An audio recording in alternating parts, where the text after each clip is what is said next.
Good evening and welcome to the Anchor Bay School District Board of Education meeting. Please rise for the Pledge of Allegiance.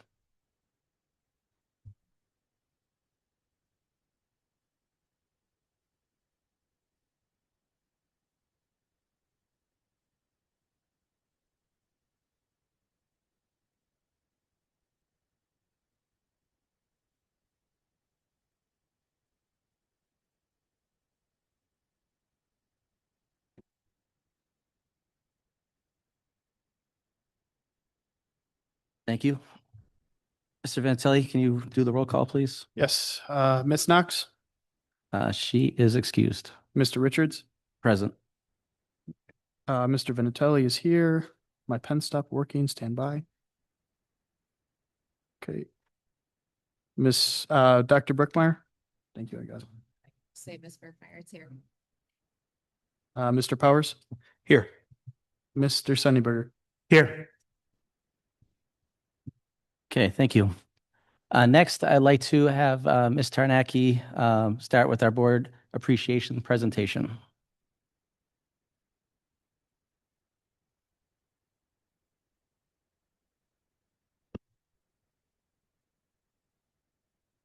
Okay. Our fourth graders are going to join us up in the front by the blue circle. Okay. Well, good evening. Welcome, Board Appreciation Night. We are excited to have some presenters to this evening to thank you for all of your hard work and your dedication and your countless hours for our board. This is Mrs. Tardiaki. She's one of our elementary music teachers. I know Mr. Lefebvre, the principal at Lighthouse, is here, and these are our fourth graders from Lighthouse Elementary. Thank you, Mrs. Stevenson. Good evening, board, Mr. Jankowski. We have two songs for you tonight. We're going to start with a song called Agents of Change. It's kind of our theme song this year for fourth grade, since they're now officially the biggest kids in the elementary school. It ties in with the Positivity Project and our PBIS. And then we'll end with the fight song. Thank you.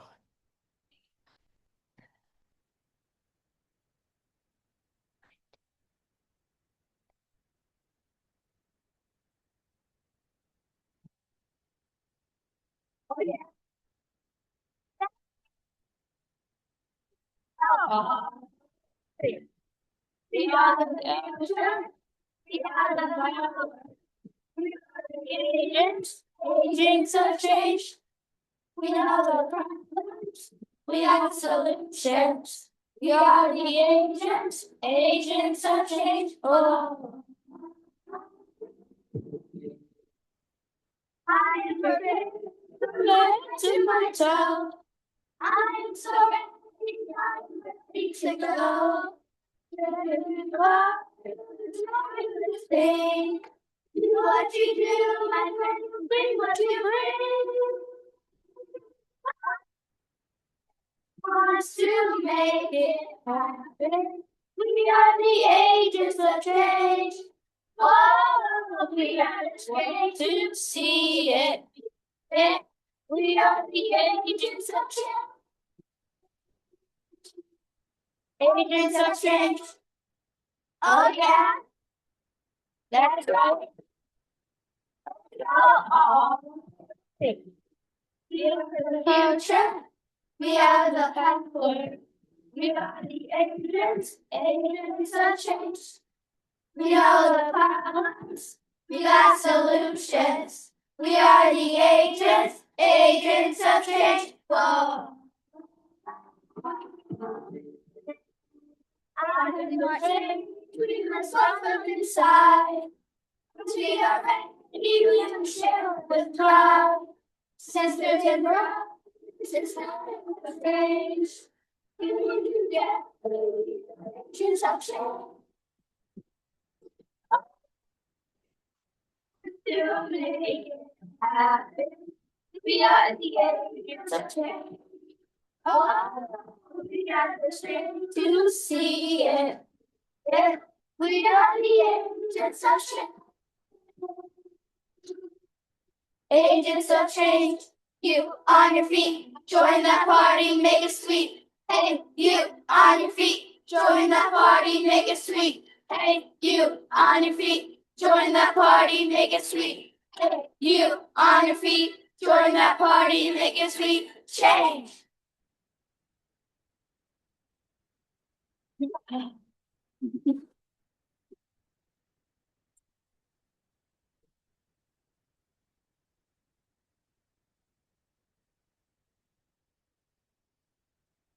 Give a cheer for ABHS.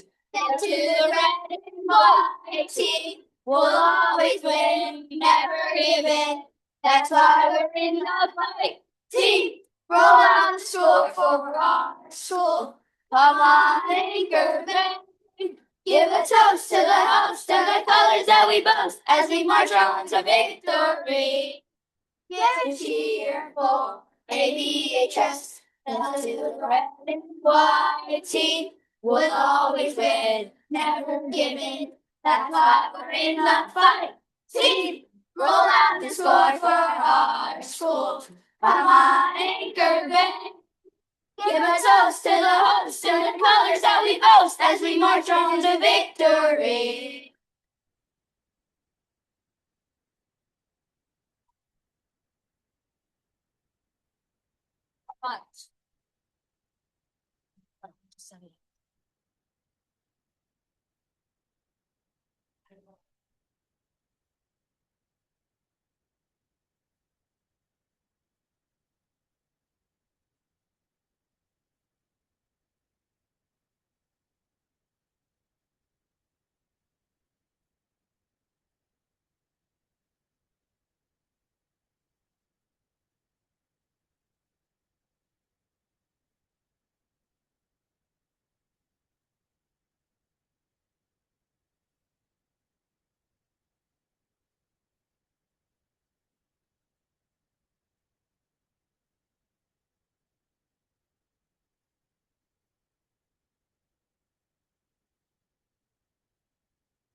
We're just gonna wait a couple of minutes. If you,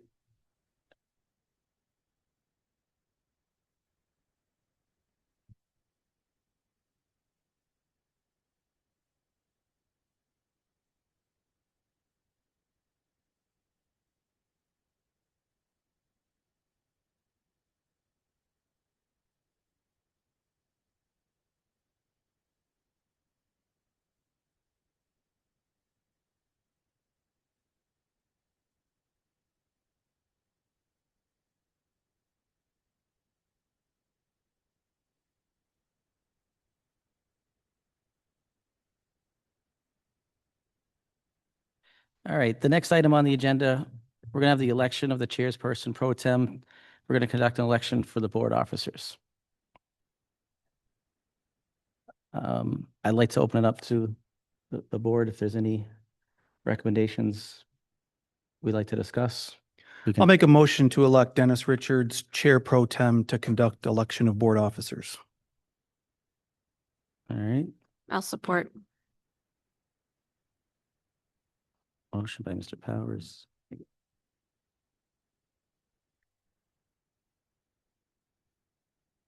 So I'd like to open it up to the board to discuss. Each year, we go ahead and conduct an election for the board for president, vice president, treasurer, and secretary. Would anyone like to make a motion? We have to vote to make you the chair Sorry. first. Yeah. Call the roll, Mr. Vintilli? Yeah, there's no more discussion. Just real quick before we take the vote, just as a reminder to everybody, even though there's only 5 of us up here tonight, we still require 4 votes to pass anything. So we need 4 votes regardless of how many people are here. So, thank you. Okay. Okay. Okay. Mr. Powers, Yes. Miss Burkmeyer, Yes. Mr. Richards, Yes. Mr. Venatelli is a yes, Mr. Sunnyberger. Yes. Motion passes. Okay. I would like to make a motion for a slate of the following candidates for this year for a board organization: Dennis Richards, President; Jill Knox, Vice President; Brian Powers, Treasurer; Dominic Vindatelli, Secretary.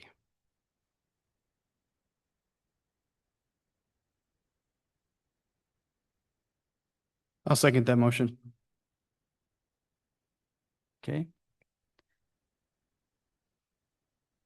Any discussion? you can go ahead and call the roll. Okay. Mr. Powers, Yes. Mr. Vinatelli is a yes. Mr. Richards, Yes. Mrs. Berkmeyer, Yes. Mr. Sunnyberger. Yes. Motion passes. All right. You too. Oh, thank you. All right. So next we have the approval of the agenda.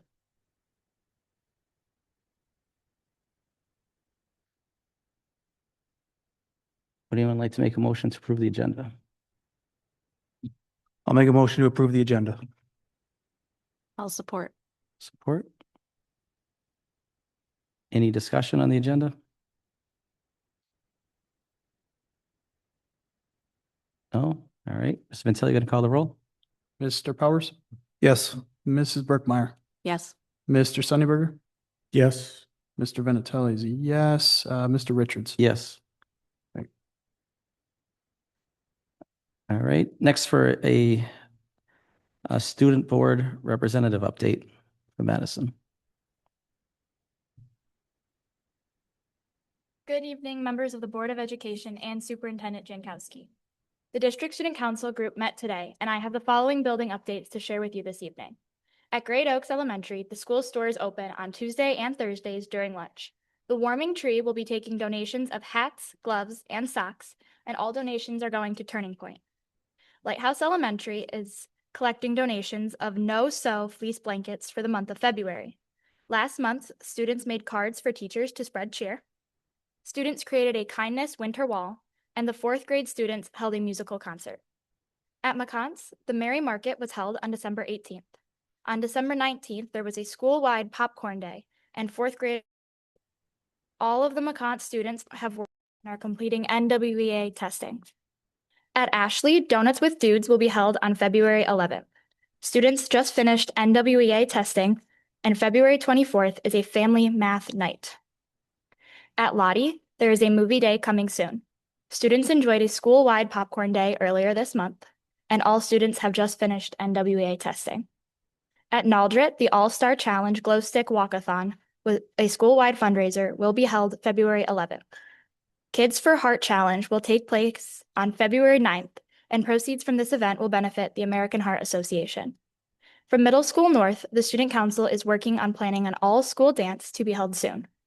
The annual dodgeball tournament is scheduled to take place on February 6th from 5 to 9 p.m.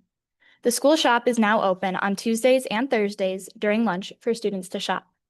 The middle school cheer team have their fourth competition this Saturday at Oxford High School. At Middle School South on January 22nd, students who participated in the school-wide fundraiser and raised $300 or more will be enjoying a lunch at Buffalo Wild Wings. Girls basketball tryouts were held, and the first game will be on February 10th. Their National Junior Honor Society has held a hot sock drive for those in need. Last year, 281 pairs of socks were donated, and the goal this year is to collect more than last year. At the high school, Student Council is hosting a charity week next week. All proceeds are going to the Down Syndrome Society. Student Council will also be participating in the regional competition next week at the Macomb Intermediate School District. There will be 2 teams competing in a showcase, 1 student voice presenter and 1 student photo presenter. DECA left today to attend a conference in Orlando, Florida. February 18th, 4th grade students district-wide will travel to the high school for a performance by the Wind Ensemble. And on February 26th at 7 p.m., Relay for Life is once again hosting the annual AB Oscars. Thank you. That is all I have for this evening. Thank you. The next item we have is a Lifesaver Award. Yeah, so we have Amanda DePape is going to come up here and present that award.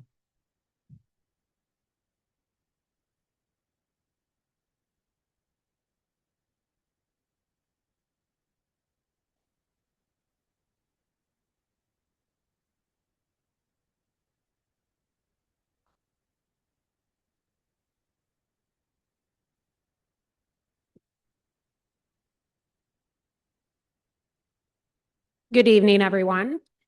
Today, we are here to recognize an extraordinary act that reminds us of the very best of humanity. In a moment when time mattered and the outcome was uncertain, one person chose courage, compassion, and action. And because of that choice, a life was saved, and a family, a community, and all of us are better for it. It is my honor this evening to recognize Mrs. Amanda Plague as a recipient of the Life Savings Award. So Amanda, if you want to come up here and join me.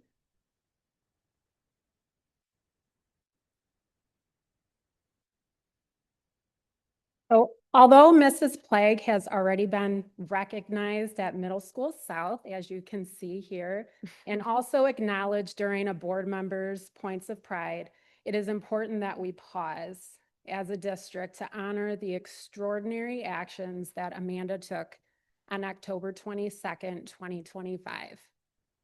On that day, during a staff lunch, a colleague was visibly choking and in immediate distress.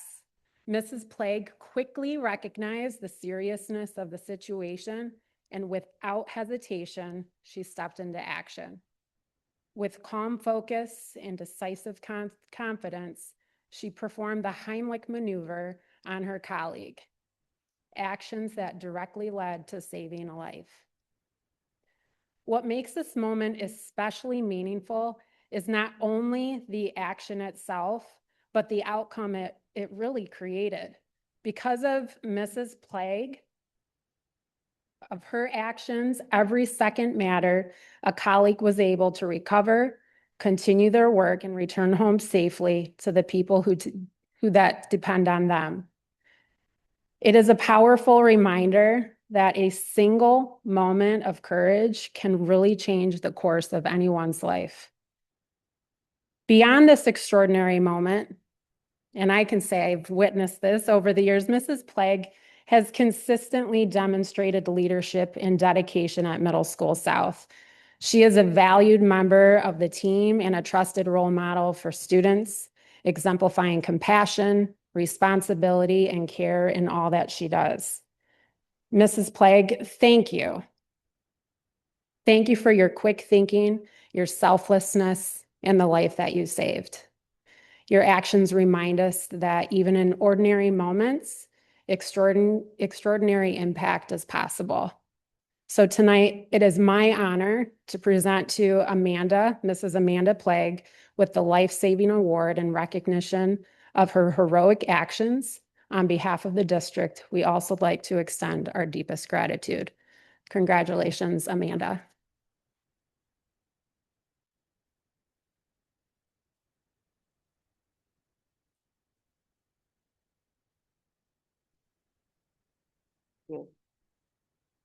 Sweet. Thank you very much. I appreciate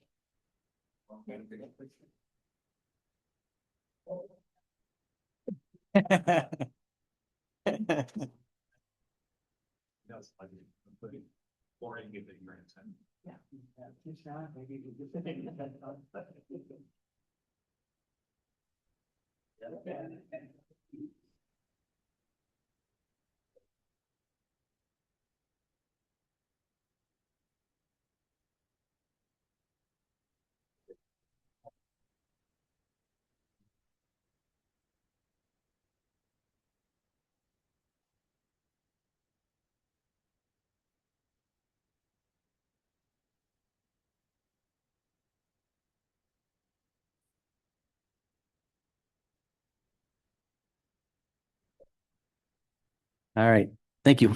The next item is a football student recognition. Yep, and we have Coach Brandon here to present that.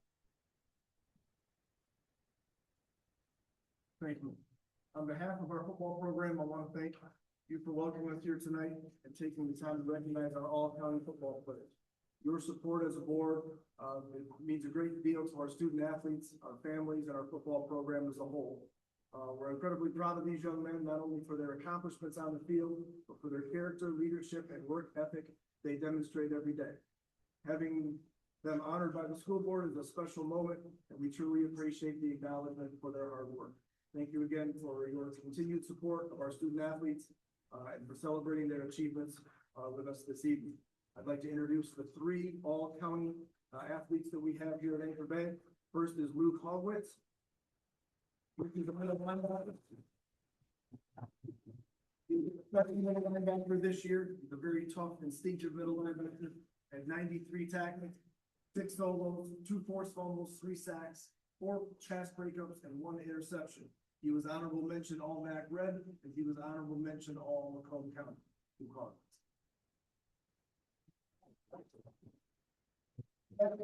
Ben Latona. Ben was a defensive end and tight end for us this year. He was a team captain. He had 42 tackles, 18 solos, 13 pressures, 1 quarterback hit, 5 tackles for loss. He was also a tight end in our goal line package. He was a great blocker. Ben was awarded the Tower Pride Award voted by his teammates and the coaching staff. He was first team All MAC Red and second team All Macomb County. Ben Latona.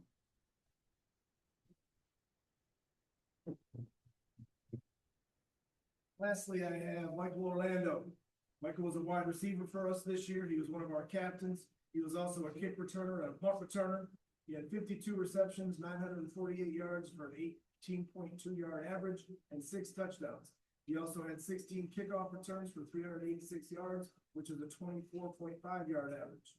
He was team MVP voted by his teammates and the coaching staff. He was first team All MAC Red and second team All Macomb County. Michael Orlando.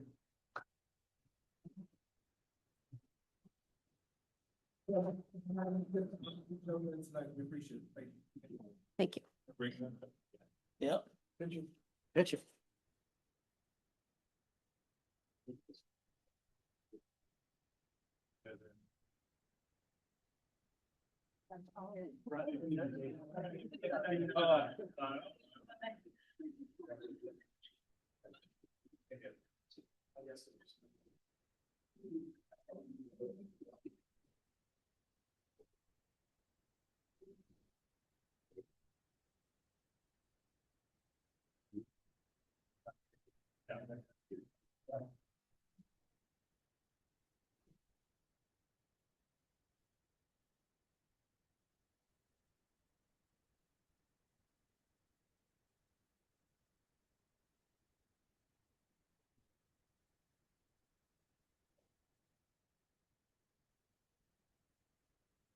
All right, the next item I've been hearing a lot about is the ELA program presentation.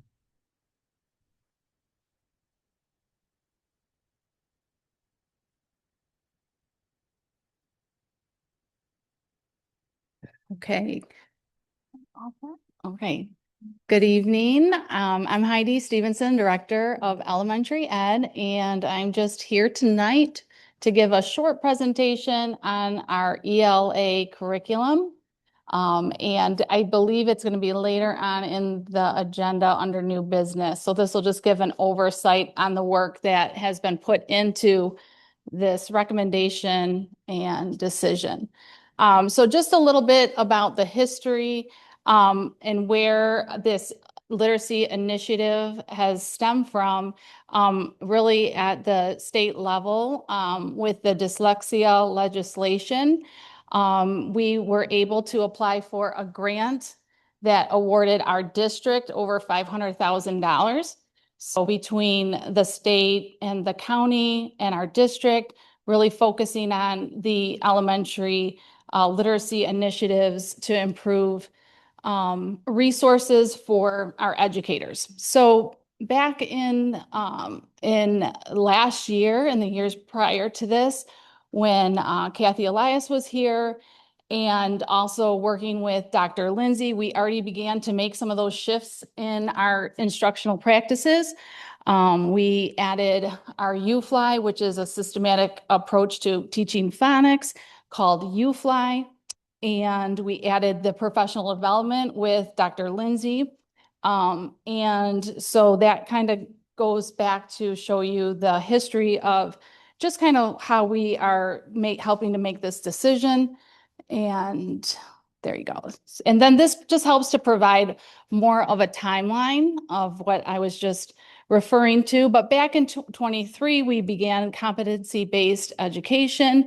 And last year, we had our first year at the elementary level where we had implemented our CBE math and then the practices in UFly in grades kindergarten through second grade, which we saw some really positive student growth and results with that program.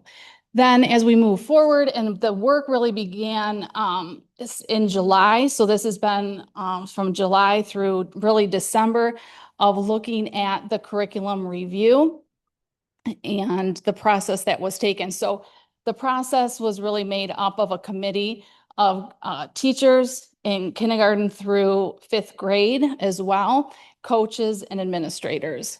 So the recommendation tonight with the ELA program is on the approved grant list. So it already went through an extensive system of just getting on that list where we looked at 3 out of 10 programs, narrowed that down to 2.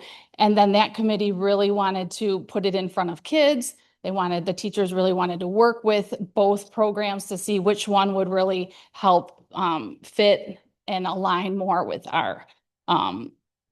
our programs.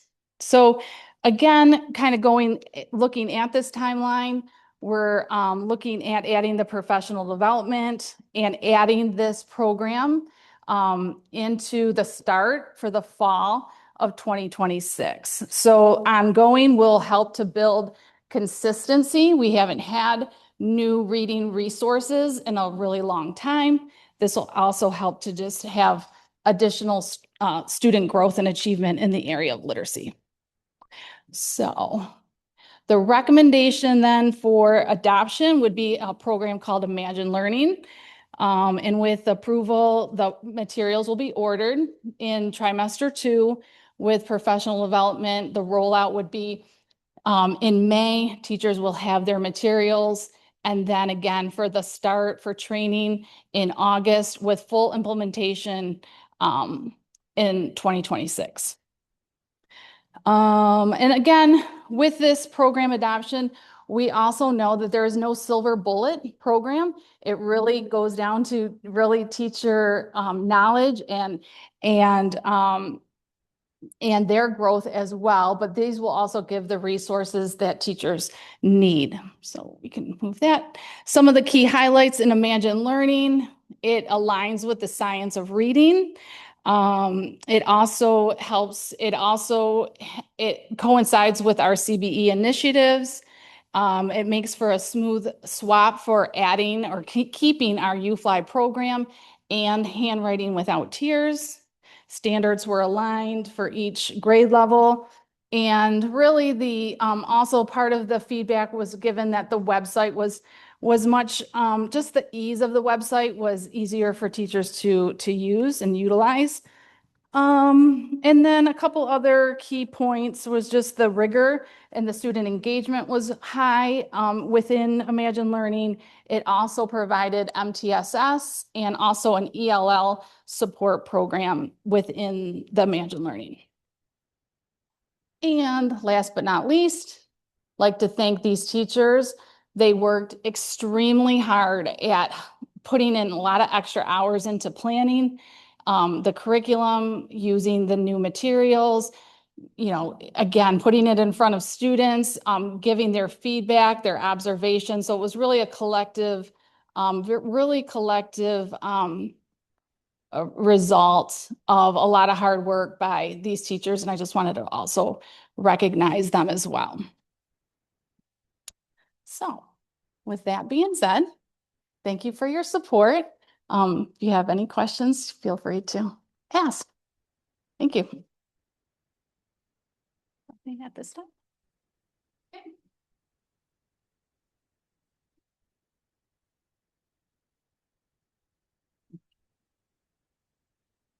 Questions? All right, next item is going to be a bond presentation. Okay, and this will be actually next two items are combined. Normally, I would present kind of the bond and the bids, but because this is such a large phase, this is really the largest phase of the bond. We're kind of turning the corner here. So I've asked the bond team. So we have Brad Colts from Barton Mallow. We also have support from Craig Westrick from French and Associates, and Corey and Todd are also here as well in case there's any questions. But Brad is going to walk through the different bids where we're at and before we ask for approval later this evening on the next phase.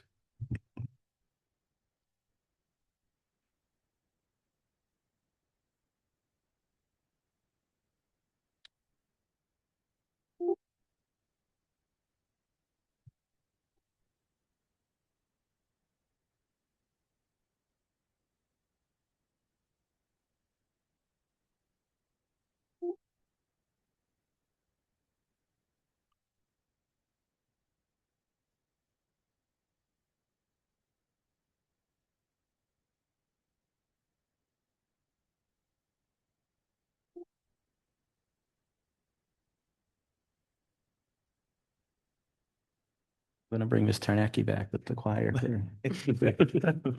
Brief couple minutes.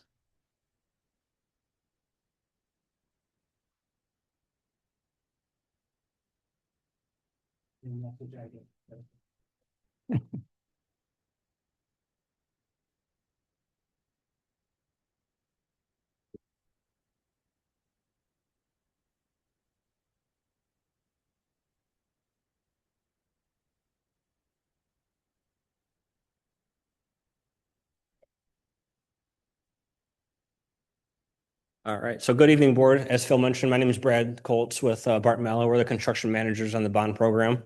So I'm going to walk through the award presentation here today. Going to start off with giving a brief high-level overview of each of the three buildings, which were a part of this bid project here. The first would be Ashley Elementary.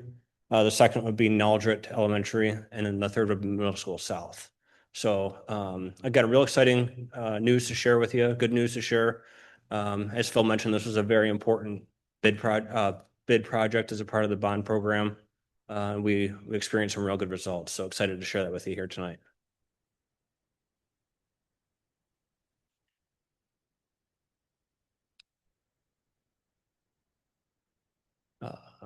So this is Ashley Elementary. As I mentioned, I'll go through a high-level overview of each of the three buildings. Depicted on the screen, the red shaded areas are going to be proposed building additions. So on the right-hand side of the screen, that'll be an 8-classroom addition. The middle red area along the front of the building, that'll be a media center addition by the main entrance. And then the blue shaded area, that'll be what we call heavy renovation area. That'll be a classroom enlargement space, real similar to what we did last summer at Middle School North. So currently that blue area houses 12 classrooms.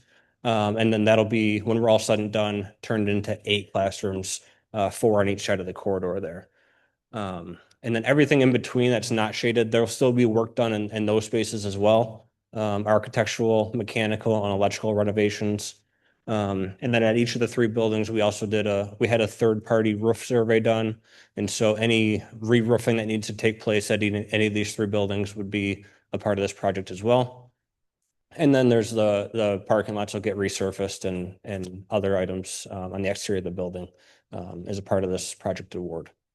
So if we want to go to the next slide, Tim, this is a rendering of what the front of the building will look like now that this media center addition will be popped out by the main entrance. And so the main entrance would be on this screen just to the right of where that curved media center will be along the front of the building.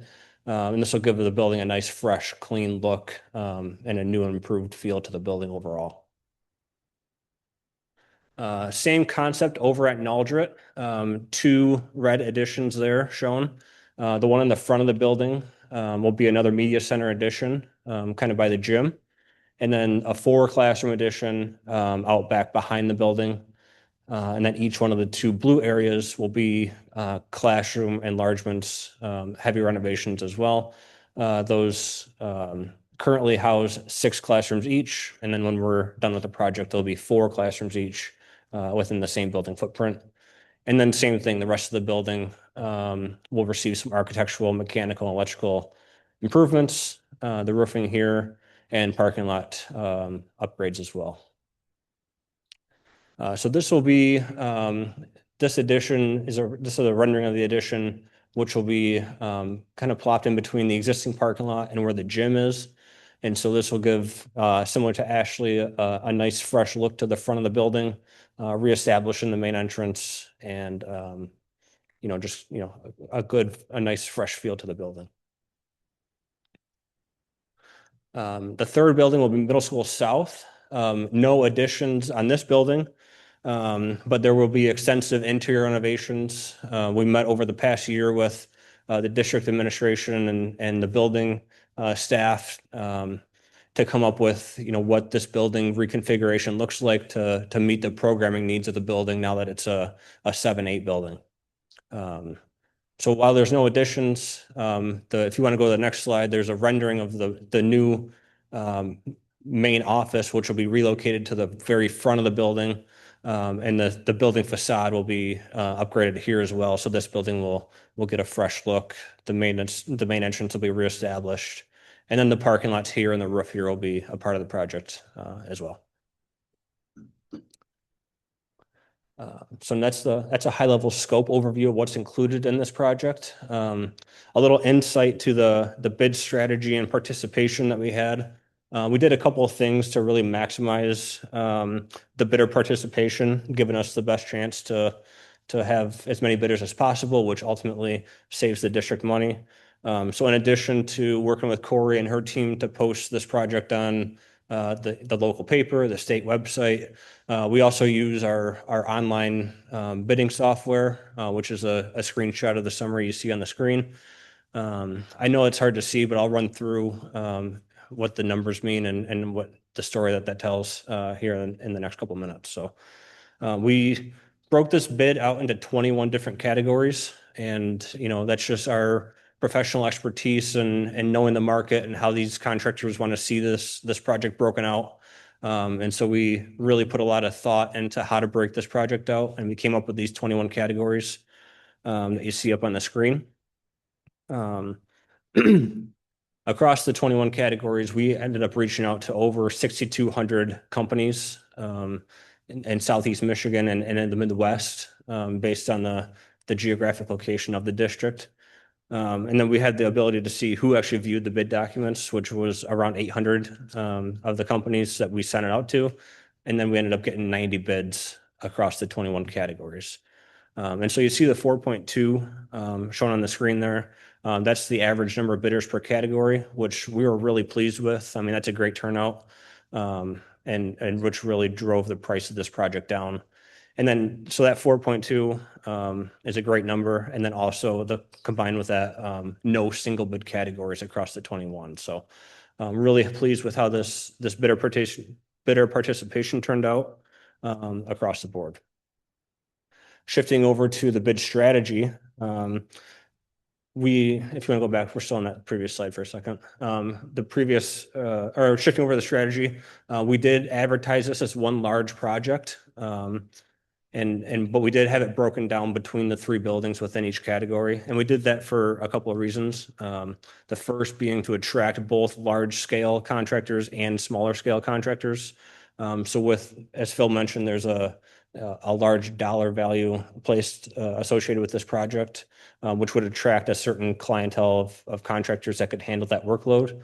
But breaking the buildings down individually still allowed for smaller contractors with less capacity to bid maybe 1 or 2 of the buildings if that's what they chose to do.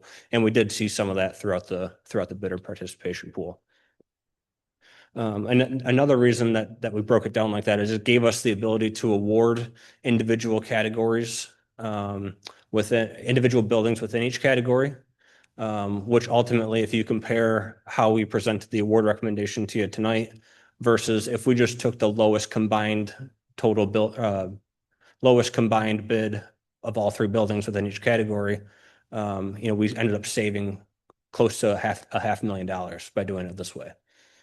And so the award rec that's in front of you, included in your packet, is broken down by each of the 21 categories and each of the 3 buildings. And we included the lowest complete bidder within each one of those instances. Now, there were some low bids, apparent low bids at bid opening that, as we went through an extensive post-bid interview process, we established they had incomplete bids for one reason or another. And, we simply just moved on to the next bidder when that instance occurred. And so everything in front of you is the lowest complete bidder within each category. If you want to go to the next slide. And so we will show, in a couple slides, we'll show an overview of the financial analysis chart that we put together. But since we were considerably under budget on this project, we worked with the district admin team and the design team to identify some additional scope to be added to the project, as well as correct a few of the things that we identified as issues throughout that extensive post-bid interview process. So a high-level overview here again of some of the things that we are budgeting to add to the project would be an additional parking lot expansion bus loop at Ashley Elementary, 2 additional classrooms at both Ashley and Naldrit, adding fire suppression to the entire building at Middle School South. That would really unlock some potential within that building. If that building is fully sprinkled, it would adhere to a different set of building codes. And so that would, really be a good thing for the building. Could potentially do some, collaboration spaces similar to what we did at the high school and the pathways, if we were to do that. And then some additional mechanical work at all 3 buildings. And then the contingency associated with all that additional work shown above. So this is if you remember back to the start of the presentation, the red areas are the additions. The green would be depicting 2 additional classrooms, kind of end capping the 2 classroom additions at each Ashley and Naldrit. And then that kind of all summarizes to this last slide of the financial analysis here. So our construction budget pulled directly from the bond application was about $43.3 million. And then with every dollar allocated to construction within the bond app, we have budgeted 10 cents for contingency. So our contingency budget would be just simply 10% of the 43 there. So that 4.3, if you combine those, our total project budget was $47 million. Our construction awards, so the 21 bid categories and the 3 buildings within each one totals about $31.5 million. The 10% contingency of the 31 would be 3.1. And then the items we just talked about in the previous 2 slides, those are still being designed. They haven't been officially priced out yet, but working with our pre-construction team and our estimating department, protecting some budgeted dollars for those items to be brought to you at a later date for future awards of 9.7. So if you add those 3 together, you get 44. And comparing that against the 47, we would still, even with all of the things we talked about today and the additional projects, would be able to save roughly $3.1 million to add to our accumulative bid savings that we've been bringing to you throughout the entire bond so far. So just to clarify and to reiterate, today's award recommendation in your packet would be for the 31,513, 460. And then the contingency would be the 10% budget of that award. And then the 9.7 is protecting some budgeted dollars for future awards. Once those get officially issued and priced out, we would bring those to you at a later date. Right now, we're kind of targeting that March, April timeframe to bring those awards to you. But we wanted to protect those dollars as a part of the total project. And so that's all I had for you today. If there's any questions, go to the last slide, Tim. Be happy to answer them. Yeah, I just, you skipped over the most important part, which is the lockers at Middle School South. They're going to be wider, right? Yes. And the locations are going to be reconfigured so that they're easier to get in and out of from a traffic standpoint, and they're also physically bigger. So we get a lot of complaints about the lockers at Middle School South. Just want to make sure that the public is aware that that's being addressed in this phase of work, correct? Correct. Okay. Yep. So you mentioned a little bit about the subcontractor selection process. Lowest bidder, someone who fits within the scope and has a decent track record. Can you briefly describe a little bit more about what you go through to determine which is the best subcontractor to select for this project? Yeah, so we start with the lowest bidder within each category, and we run through the project, review the scope with them, review the drawings. Not only our construction team, but the architect is involved as well, make sure they had everything included. And then if the lowest bidder has a complete bid, then that's we have no reason to go to the next bidder on these set of projects. So unless there's a problem, or if they have an incomplete bid for whatever reason, would we not recommend award to the lowest bidder at opening? What are some other disqualifying red flags besides not having a complete bid spec? That would pretty much be it. I mean, we do look at their safety record. We do look at some other things. We talk about manpower, previous experience within our group. Our company knows this market real well, so we know kind of what these contractors are able to do. So, And I know we had one that wasn't bonded or insured, so we. correct. Yes. So there are some minimum requirements that are, to be able to provide a bond, insurance, things like that. Have there been any subcontractors that have applied that have a past history of failure to complete a project for any other, not just with your company, but any other construction company? Not a part of this award, no, or none that Okay. bid on this project. Okay. With regards to the activities that are taking place, I'm seeing masonry, steel erection, epoxy flooring. What are kind of some safety measures that are put in place while these projects are taking place, to protect the workers, but also the community? Yeah, so we have a full-time safety rep in our group that visits and monitors the site regularly. We'll get site visits from OSHA. And there's a safety standard, all the workers on the site, there's PPE requirements that they need to follow. And then just maintaining a clean site. There's adhering to all the OSHA standards that are standard throughout the industry. Are you saying we have 3 different sites here? Naldrit, Ashley, Middle School South. Correct. There's one safety rep for all 3 sites?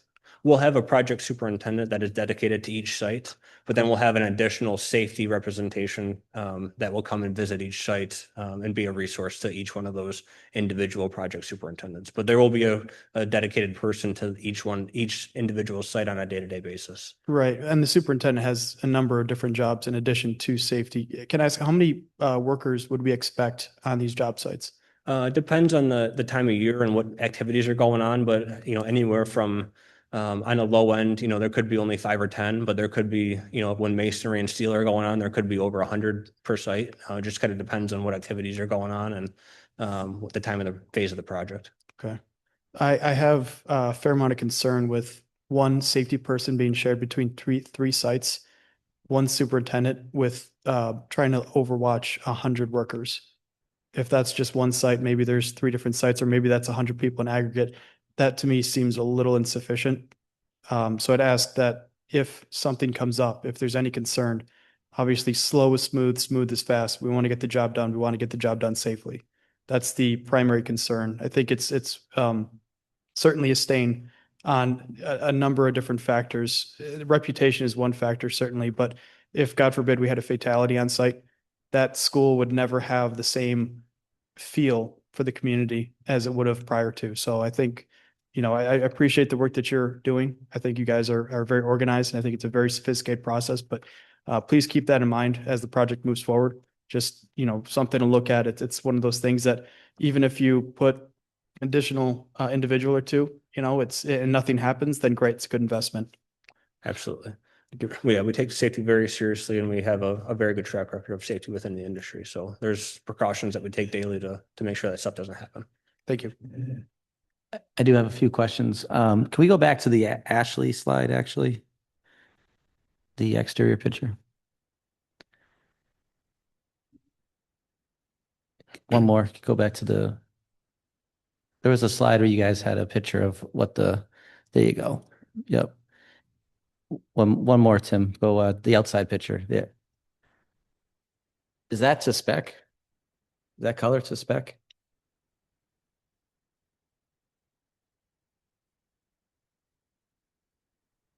We'll bring in a design professional.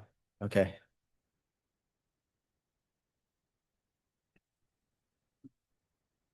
Good evening, everyone. So on the left side of that piece, the the brick is to try to match some of the existing brick on the building, where the right side is a panel that we can get some certain colors for that panel. So we're going to try and complement the colors of the brick and some of the existing metal panel that's on the building. So that might not be the exact color. Yeah, we'll try because I don't know if you remember, there's the metal panel that goes around the top in some of the areas. So we're trying to match both of those as much as possible. All right. So that's gonna be like metal paneling? Is that the? Okay. Yeah. All right. Mhm.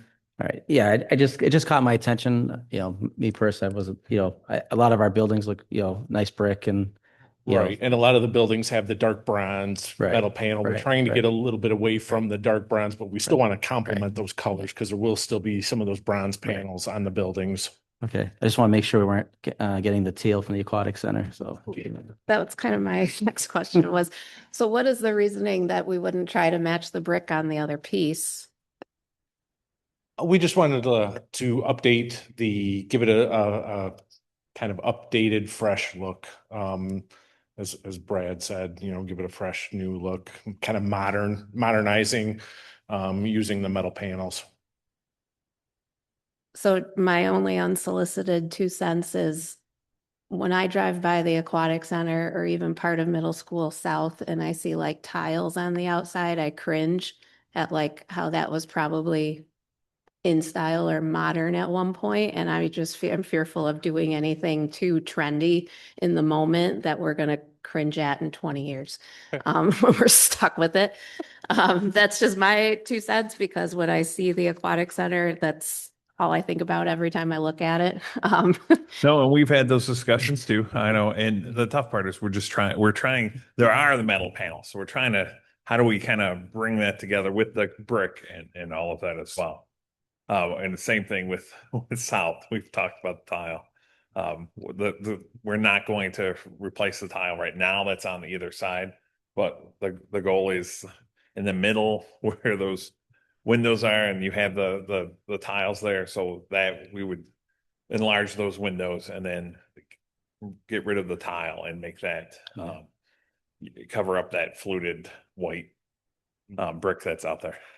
All right. And then the other question I had too, with Middle School South, you showed an image. Are we only going to be using one main entrance? Are we still going to have that second entrance, you know, at the gym? We're just modernizing the front of the building?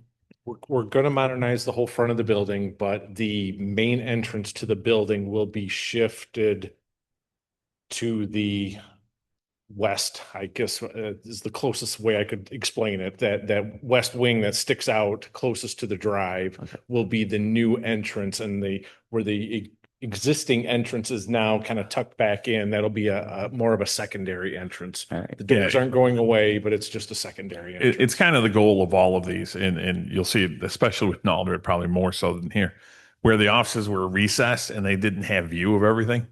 So the goal is to use this area because now they could see both parking lots, and it lines up with the sidewalk that splits the two. So then there'll also be larger windows that they have. And so then now they can actually see out, because right now with where it's indented.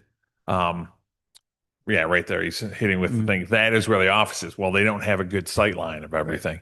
And so now we could, like with all the buildings, same thing with Nalder. If you go to Nalder, Tim.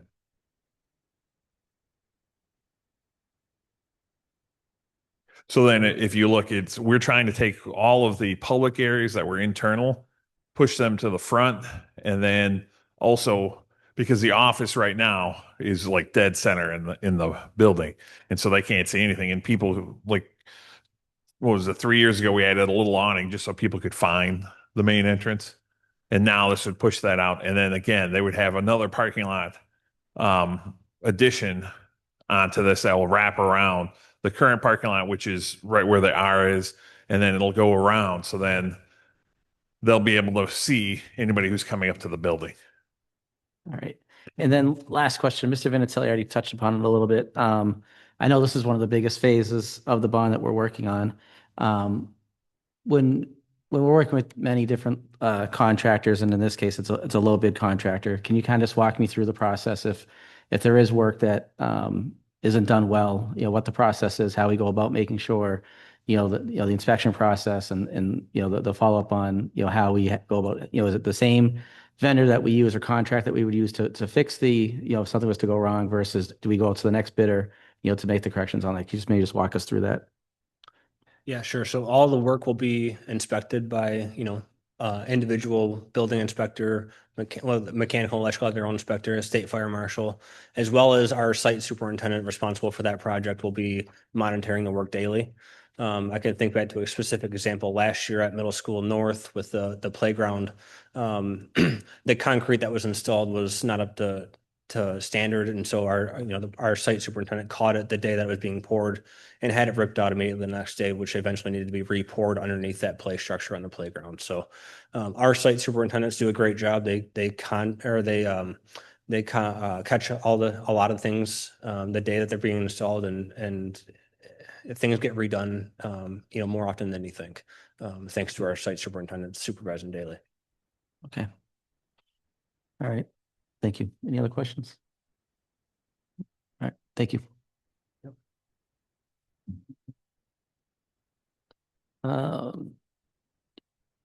Next item is going to be hearing from the public. Those who wish to address the board on agenda items must complete a brief request stating their name, address, and the subject of their comments. Remarks about specific employees should be directed to them personally and not included in the public forum. Administration will follow up with the concerns within 48 hours of the board meeting. Right now, I only have one request by Mr. Thomas Braun.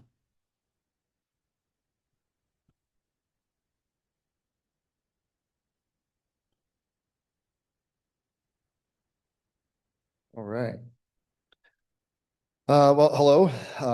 My name is Tom Braun, and I am one of the finalists for the open board position. I thought it might be a good idea just to come up and just, first of all, thank the board for giving me the opportunity and selecting me as a finalist, but also, maybe give you a little friendly reminder on why I think it might be best for you to select me as the school board member that you have to appoint. In my interview, like I told you guys, I've sat as the band booster president for the last 9 years. And in doing that, we did a lot of good work. Got to build a relationship with Mr. Jankowski and other administrators and advocate for the students, right? And for the program and do what was right for the kids. And sometimes that wasn't an easy thing to do. And sometimes it was a really, really fun position to hold. In doing that, I was responsible and helped the band directors take, over 200 kids to New York and Disney World. And we came back with everyone we left with. So just want to throw that out there. Some other things in the community though, I've been an active member of this community. Anchor Bay, like I said, is the place where I went to school. It's a place where I met my wife, and, I send my kids. 2 of my 3 kids have graduated from here.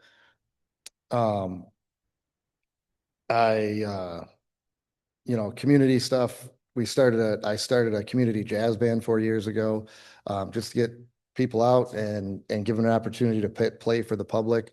Some of the requirements are that you have to already be graduated from high school, and it just kind of gives the community somewhere to do that thing that they love that oftentimes they can't. In my professional life, I own 2 automotive repair shops.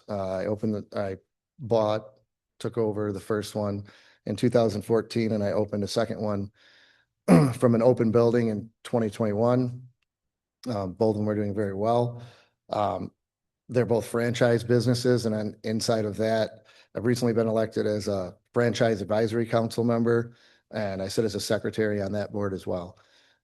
So just wanted to kind of throw that out there. Again, thank you for your consideration, and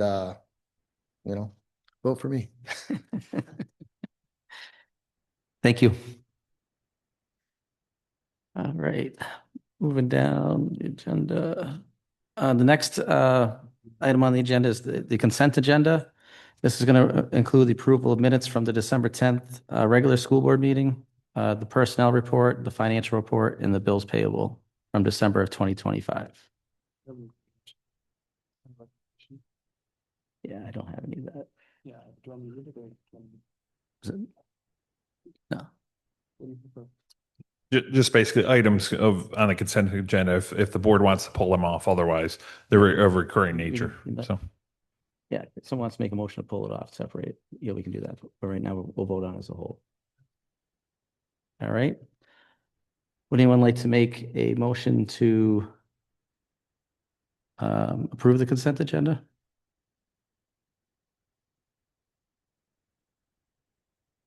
I'll make a motion.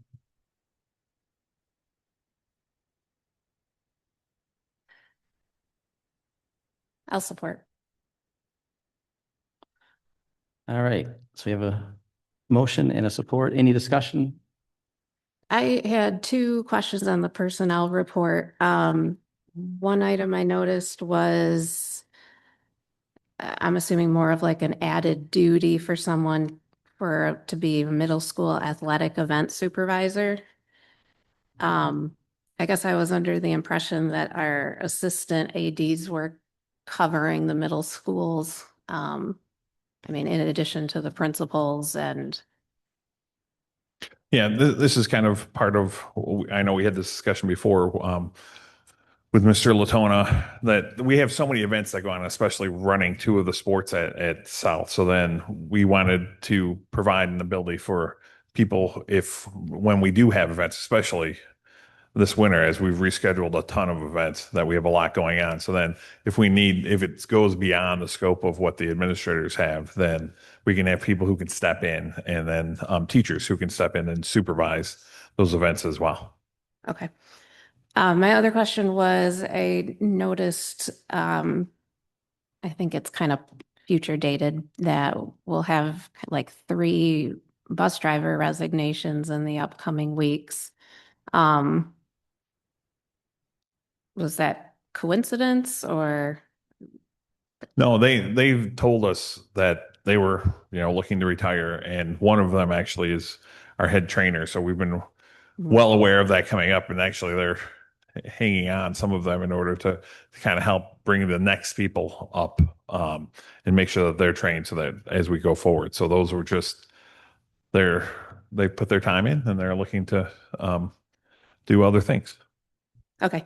Yeah. I mean, those are just reading the names without, sharing people's personal business, but just big losses for us. So I just was wondering.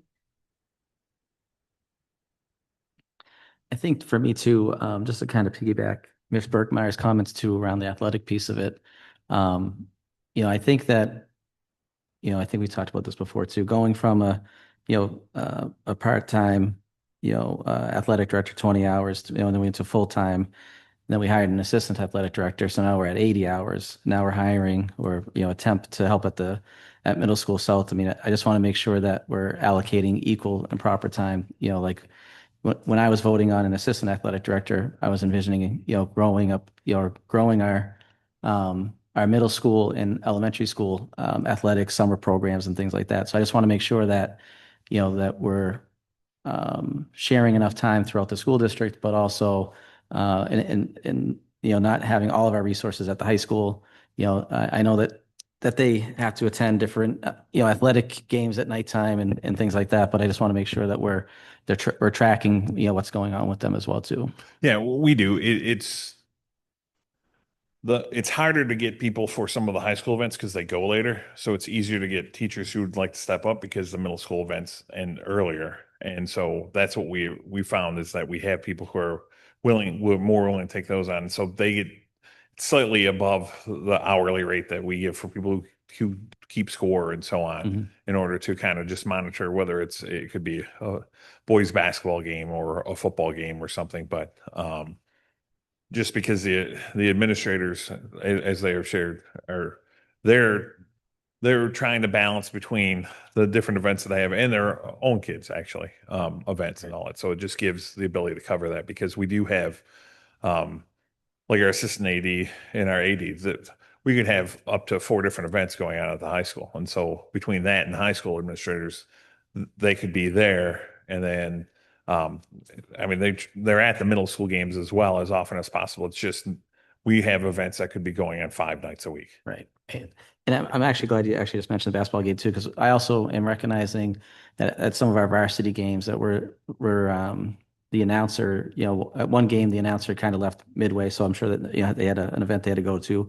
Then another game I went to, we didn't have any announcers. Are we working on whether it's, I'm not even sure if we can hire students to do it or to, DJ it or, but is there some, plan in place to look to have announcers? Unfortunately, those are probably rescheduled games and I couldn't make those. And so typically I would announce those. And so then it would be like, oh, we have something else going on. And so there's a conflict. But yes, we try and as much as possible, if we can reschedule them in advance to try and be there. All right. Maybe the assistant superintendent can step in on some days out. All right. Thank you. Any other questions? Comments? No? All right. We have a motion. I believe I have a second one to the roll. That's right. Mr. Powers, Yes. Mrs. Berkmeyer, Yes. Mr. Richards, Yes. Mr. Vinatelli is a yes, Mr. Sunnyberger. Yes. Motion passes. All right. Thank you. Next, we're going to move on to new business. The first item the board is going to have a discussion regarding candidates. This is not going to be this is an open conversation. One thing I also like to recommend too, if the board wants to consider narrowing it down from 4 candidates to 2, we could also talk about that as well. But this is just a time for us to kind of discuss the 4 candidates that have applied for the school board open position. So this is a time to kind of open it up and just For clarity's sake, this is not a vote at this motion at this point in time. We're just opening the floor to have an open discussion about. that is Okay. correct. Yes, this is only open for discussion. Okay. Are you just going around? Sure. Yes. Ms. Berkmeyer, I'll start with you. I didn't mean. This was not my idea, but sure, I'll go first. I want to thank, again, all the individuals that came out last week to our marathon of interviews, but also, Mr. Braun, Mr. Covert, Mr. Wentworth, Mr. Romano. I think for me, in narrowing things down, I can just say, I'm looking for community involvement, which certainly you all have. And that's important for me. And it probably is to no surprise to anybody up here that for me, I want to look for people that are willing to have the harder conversations, when things are not always pleasant or peachy. Because I mean, that's also part of the job. And so I think me looking forward, I am looking for people who I have, seen demonstrate that or, kind of put that forward through their interview. So I guess that's kind of where I'll leave my comments. Fair enough. Would we like to also talk, we go around first to it. Would we prefer to narrow it down to 2 candidates after we discuss? Or I'm just kind of throwing it out there. I think let's just hear everyone out first. Okay. Yeah. All right. Ms. Vincelli? Yeah, I kind of echo the statements that Mrs. Berkmeyer mentioned. Community service is huge. I don't want someone who's just going to be on the board because it's something that's there to fill their time. And I think all the candidates who've put themselves forward have a lot of community service that kind of fits in place there. I have no problem saying who I'd support. I think I'm leaning more towards, Mr. Wentworth and Mr. Braun. And that's not a testament against the other 2 candidates. I really look at, Feed the Bay program. That to me, that's been fairly consistent, and the numbers that have been generated with that is, I think, very commendable. And also appreciate Mr. Braun and his activities with regards to the school band. There's a lot of factors that kind of come into play of who's going to be a good board member, and I think really it boils down to me. It's like, how much do you truly care about the district? And not saying the other candidates don't care. That's not at all what I'm trying to put forward. I think the matter is, you don't have to be a doctorate in any sort of specific field of education or any sort of study. It's just a matter of like, can you put your effort and mindset towards this goal? Can you ration out through ideas and figure out what would be the best decision for the district as a whole, instead of deciding what might feel good in the moment or what might benefit a certain perspective? And so That's kind of where my thoughts lie at this point in time, and open to hearing what the other board members think. All right, thank you. Yeah, so, I mean, all four candidates are incredibly qualified and quality candidates. Dennis, you and I were kind of joking around earlier at dinner that we kind of can't screw it up at this point because we've got it down to four really good candidates, and that's, part joking, but part really not joking. I think we have four really outstanding candidates, and no matter who we pick, I think we can say we did our job. I spent a lot of time since we met last week going through the profiles and the interviews from those four, just trying to figure out, okay, how do you separate one from that pack of four? And I had to finally remind myself that, whether any of them want to run for a long-term seat, that's up to them. Our job here is to find somebody to occupy a seat for 11 months and get us through the rest of this year with a full board of 7. So when I kind of refocused on more of a short-term perspective in terms of a candidate being able to hit the ground running as much as one can, I just kind of settled around Ryan Covert as being just a notch in that direction, and that's not a knock on any other candidate. I will absolutely and enthusiastically support whoever this board puts forward. But when I looked at Mr. Covert's background, twice elected official in the city of New Baltimore, he's very familiar with being on a board that runs a public body and governing on a public board. There's a lot of crossover and similarities between a school board and a city council. I would imagine almost anything we do, there's some sort of version of that on a city council. So he's very familiar with that. And then he'd be very, already well-versed in things like Open Meetings Act, closed session, confidentiality, and all the procedural things that come along with being a school board member. So if you're asking me for one, that would be my one. But again, I think we have four outstanding candidates, and I'm looking forward to seeing what direction we go. All right, thank you. Mr. Sunnyberger? It was heartening to see such a big turnout of people who want to support their community. I wish everybody good luck, and I look forward to seeing a new face on the board. All right, thank you. I'll kind of echo everyone's comments already. Mr. Powers and I were at the board appreciation dinner tonight, and he is correct. We did kind of talk about it. We also were kind of laughing too, because when this all started, we didn't think one or two people would show up. So it's great to see how many candidates did show up. I want to thank everyone that came out and took time to apply and things like that. And to me it's a very difficult decision to make. We have four great candidates. To Mr. Powers' point, we really can't mess this one up. I do look forward to who the next representative is. To Mr. Vinatelli's point, I do look look to see what they do outside and around the school district and how involved they are within the districts. So I guess from a board perspective, would we like to try to narrow it down to two candidates, or do we want to open up the floor, or I'm sorry, close out from this discussion, and we can open up the next line item that may go to an appointment of a board member trustee?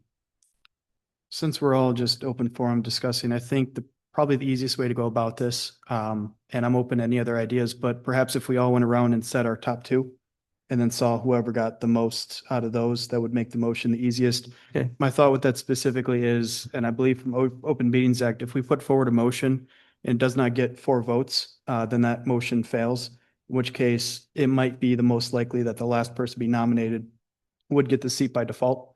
And so I want to give us a chance to give the candidate that we all most like instead of the one that's nominated the last from everybody else. All right.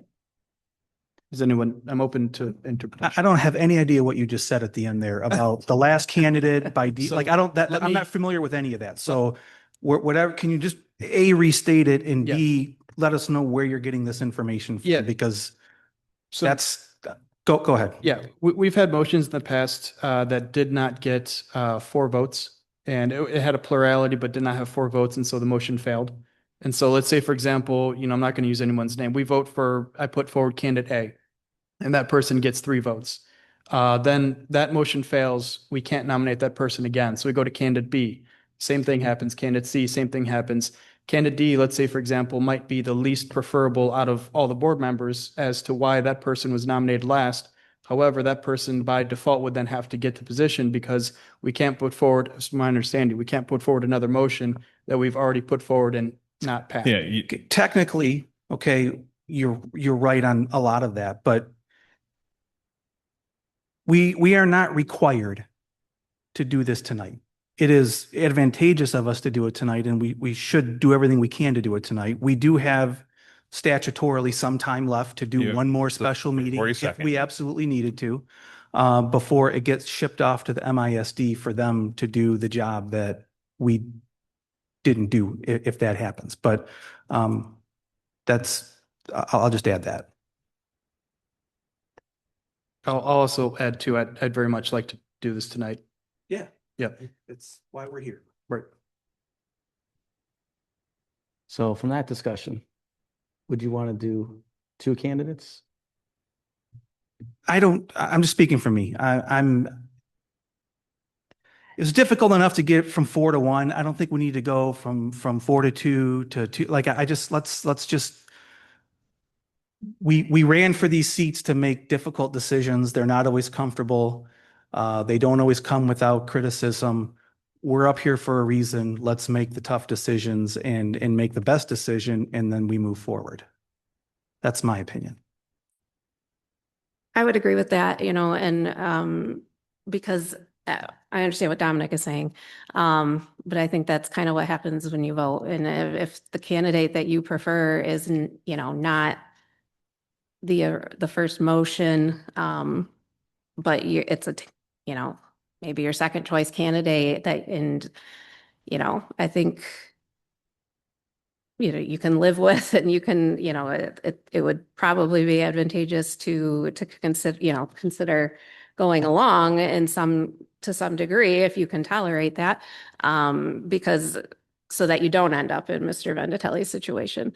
I don't think going around the board would be a great, last meeting, not all participated in that. So it's more putting fewer people on the spot. So I just think we should just move forward and make a motion. I'm okay with that. Yeah. All right. All right. Are we open? So, all right. So next item, appointment of board member trustee. I'll make a motion to nominate Mr. Ryan Covert for the position of board trustee for the school board for the temporary position for the remainder of 2026. I'll second. We have a motion by Ms. Berkmeyer, second by Mr. Powers. Any discussion? Any more discussion? Yeah, I don't have anything. I kind of went through my reasons already, so I don't have anything to add beyond that. For myself, I didn't lay out names when the first time we went around, but Mr. Covert is one that, while personally, I only sort of met you as you interviewed with us last week, but I am aware of his participation in New Baltimore. I've been able to witness that. And I think he's demonstrated to me that he'd be a good advocate. Whatever side of a position that he's on, I think I've seen that in the community. And for me, he's somebody who is not afraid to speak up when he feels he needs to. And I've seen that demonstrated, and even at times when it's uncomfortable. So that's why I would make that motion. All right. Mr. Sunnyberger, any comments? No. Ready to go. All right, Mr. Powers? Good. Ms. Fantilli? Good. All right, go ahead, call the roll. Okay, Ms. Berkmeyer, Yes. Mr. Powers, Yes. Mr. Venditelli is a no, Mr. Sunnyberger, Yes. Mr. Richards. Yes. Okay, motion passes. Congratulations, Mr. Covert. Congratulations, Mr. Colbert. I'm not supposed to say, or I'm sorry, I'm not sure. I'm not sure if I should say. Sherry will get with you, get some forms. I don't know if I should congratulate you or say I'm sorry, but there you have it. All right, moving on to the next line item will be a reauthorization motion.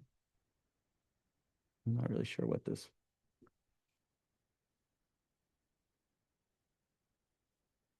No.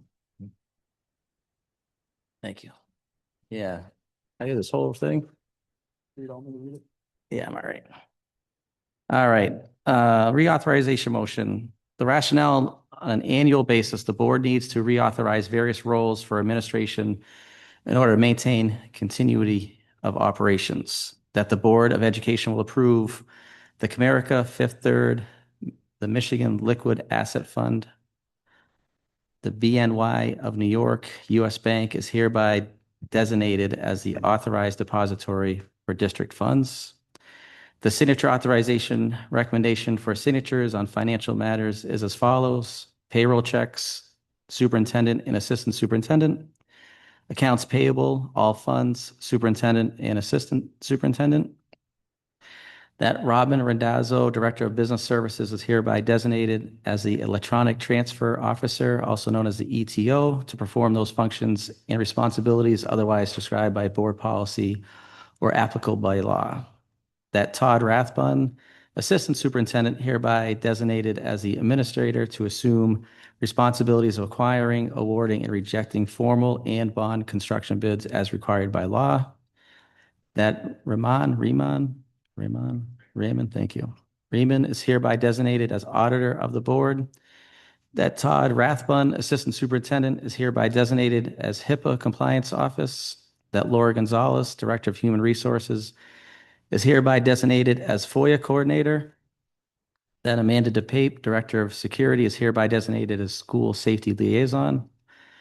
That Baker Tilly Municipal Advisors LLC is hereby designated as Financial Advisor to the Board. That Troon, Miller Johnson, and Seacrest to represent the district as legal counsel. That all resolution and parts of resolutions insofar as they conflict with provisions of the resolution be and the same are hereby rescinded.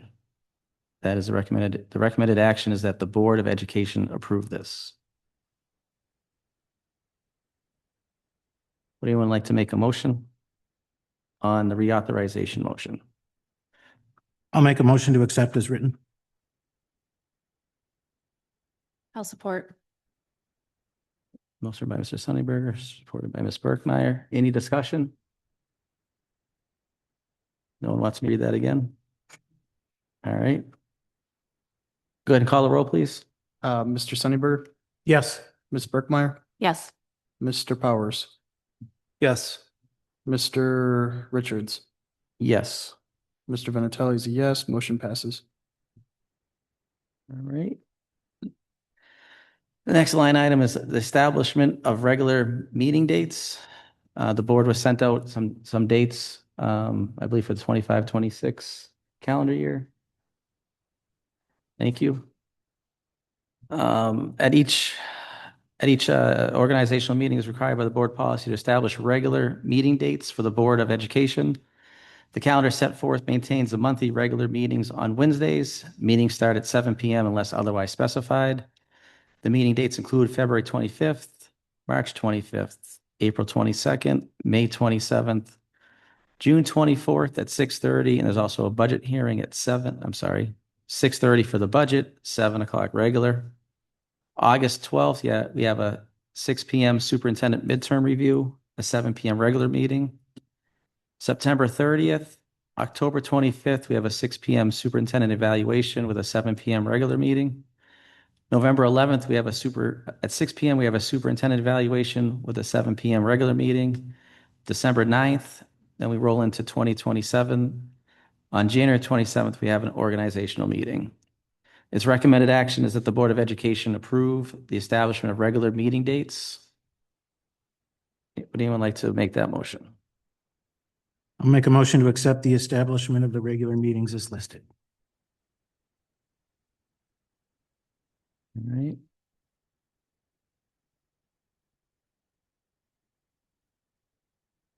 I'll second. All right. Motion by Mr. Sunnyberger, second by Mr. Powers. Any discussion? Yeah, I'm flipping through my calendar. October 25th is a Sunday. Oh. Second rescinded. The 21st or the 28th would be a Wednesday. That only caught my eye because that's my son's birthday. Happy birthday. Make us, School board. There's one of them.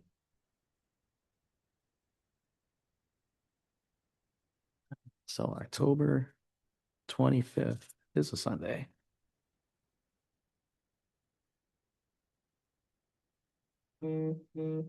Believe the fourth Wednesday of that month would be the 28th of October. Is there a conflict, Mr. Jankowski? Yeah, I'm just looking at the MASB conference. Yeah, I'm just looking at the school board conference. It looks like it's October 14th through the 18th, so it's outside of that. So I guess in that case, Mr. Sunnyberger, would you be willing to amend your motion to reflect the October 25th date to now be October 28th? Sure. And then Mr. Powers. Okay. All right, slight modification. Go ahead and, any other discussion? Any discussion with the amended motion? All right, then call the roll. Okay, Mr. Sunnyberger, Yes.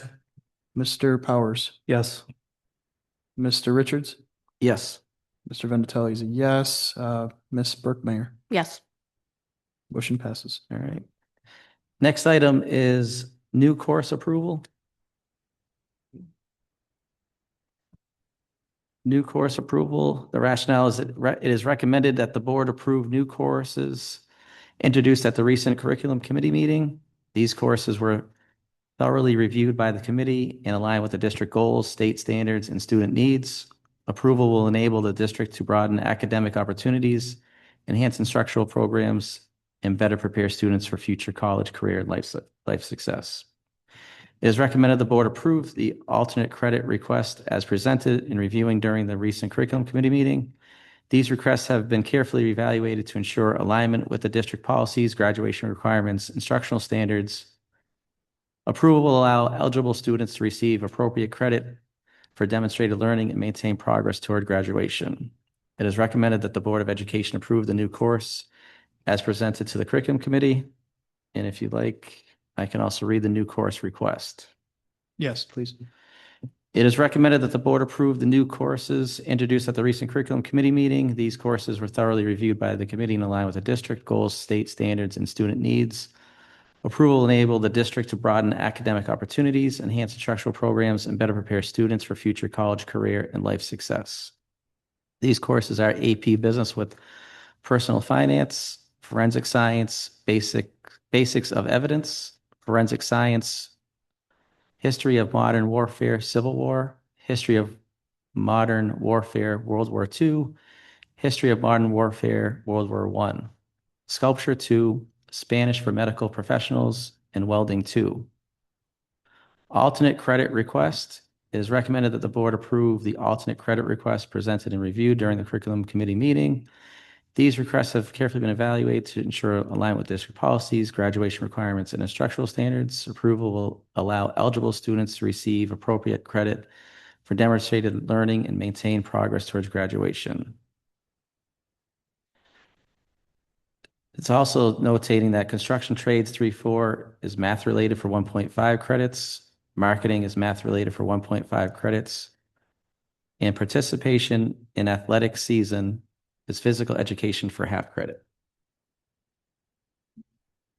Would anyone like to make that motion? I'll make a motion to approve the new courses as outlined. I'll support. All right. Motion by Mr. Sunnyberger, supported by Ms. Burkmeyer. Any discussion? I do have a couple of questions. I guess the first is a remark, participation in athletic season being a half credit, I fully support. I think that's a very good use of the ability. I mean, frankly, if you're taking season in football, you're going to learn a lot about athletics and human fitness. So I think that's a solid move. I'm curious to know a little bit more about Spanish for medical professionals as opposed to Spanish in the traditional sense. I guess how would that how is that course designed? Okay, good evening, board. The Spanish for medical professionals is after students already have Spanish 1 and 2. So it's to help us fill out our career pathways and to give additional electives for our students who want to learn more in a specific content area. And we also have staff that are collaborating to put that course together for our students, again, to help us build out our career pathways and add Spanish into the Health and Human Services pathway. So it's after Spanish 1 and 2 as prerequisite. Thank you.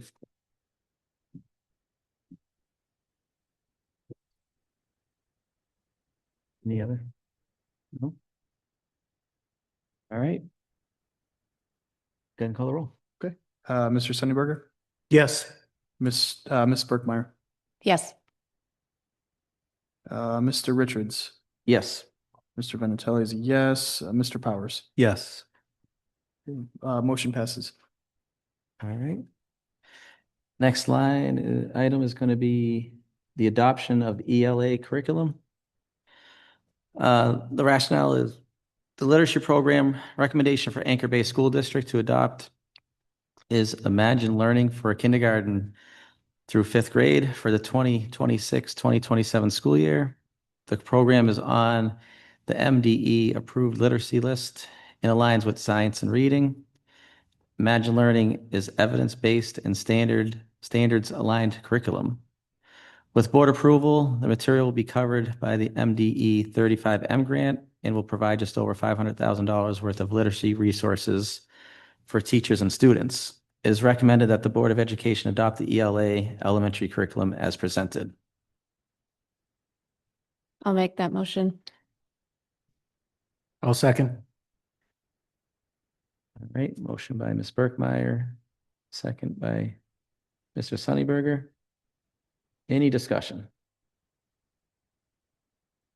I was on the curriculum committee when Ms. Stevenson presented this to us last week. I could just add that we did ask, and there is an option, moving forward if we to extend this program as well into our 6th grade. So if it's liked, well liked, and we want to continue and change the 6th grade curriculum, it is available as well to kind of extend and keep going. But other than that, it sounds like it was highly liked by our staff that reviewed it. So it aligns with all of the state standards. And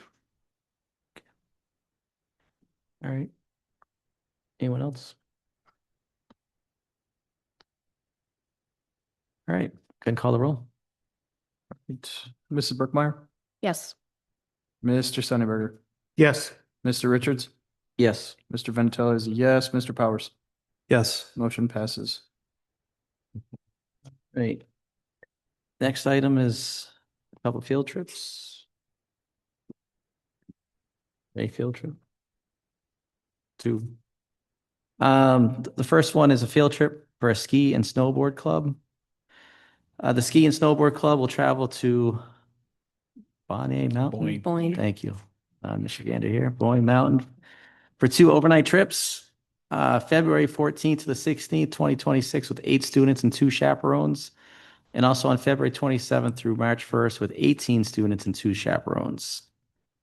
It is recommended that the Board of Education approve the ski and snowboard overnight field trips. Bless you. Would anyone like to make that motion? I will make the motion.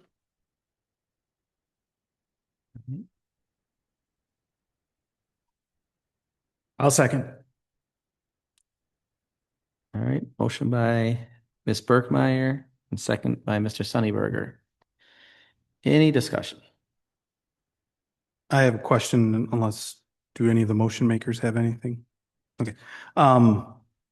Before Dominic asks about chaperones, so the first one, there's two trips for the ski club. Is that, okay. So the first one, it looks like it happens over midwinter break and there won't be any days of school missed. The second one happens February 27th through March 1st. And if I remember looking at the calendar correctly, they'll miss one day of school for that trip. Yeah. Have we made any attempt, given the fact that we're unlikely to make it out of January without, we're already at 5 and we're probably going to. Have we made any attempt to try to consolidate these down into one trip over midwinter break to reduce lost classroom time? I mean, it's the most ironic thing ever that we're in snow day hell and then we're going to have students miss a day of school to go be out in the snow. And I'm not blaming them. This is not their fault. I'm just trying to mitigate the learning loss. No, not for these because they try and have a couple trips per year. But the students are responsible for maintaining their work. They also have to maintain the grades and everything should they go. I'm looking at a calendar. Excuse me. I'm looking at a calendar. February 27th is a Friday and they're leaving at 5 p.m. And March 1st is a Sunday and they're returning at 6 p.m. Okay, if I misread that, I stand corrected. I thought that it said that they were leaving on Friday earlier in the day and that they would not be in school. So if I did not analyze that correctly, I thank Mr. Sunnyberger for pointing that out and apologize for wasting everybody's time there for the last 2 minutes. All right. Any other discussion? You may want to hold that comment for the next one. All right, any other discussion? Go and call the roll, please. Okay. Ms. Brookmeyer, Yes. Mr. Sunnyberger, Yes. Mr. Vinatelli is a yes, Mr. Powers, Yes. Mr. Richards, Yes. motion passes. All right.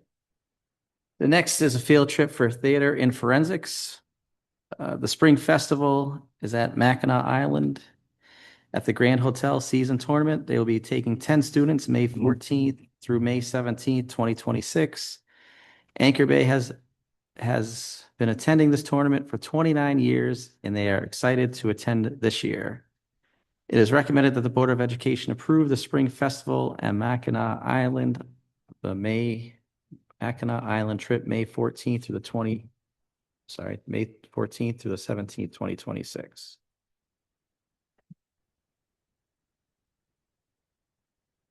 I will make a motion.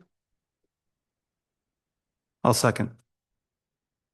All right, motion by Ms. Berkmeyer, second by Mr. Powers. Any discussion? Does eligibility apply in this situation? Yeah, that's, yes.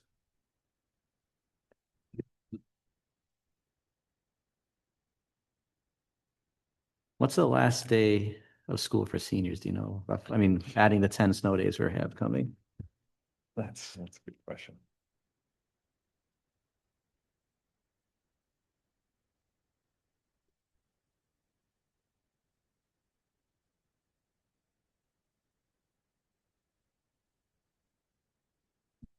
I believe it's the 22nd. May 22nd for seniors. All right. And that's with no more snow days. Yes. Well, we're not moving graduation, so that will stay at the same date. So the seniors will just have the benefit of that. All right. Okay. So we have a motion on the table. Any other discussion? No? Go ahead and call the roll. Okay. Ms. Brookmeyer, Yes. Mr. Powers, Yes. Mr. Sunnyberger, Yes. Mr. Richards, Yes. Mr. Vinatelli is a yes, motion passes. All right. The next item is award recommendation.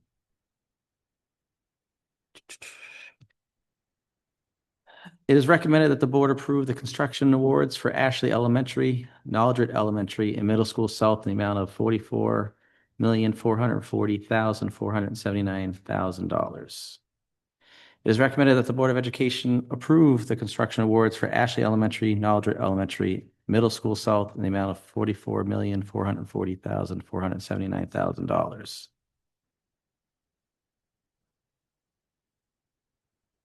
I'll make the motion.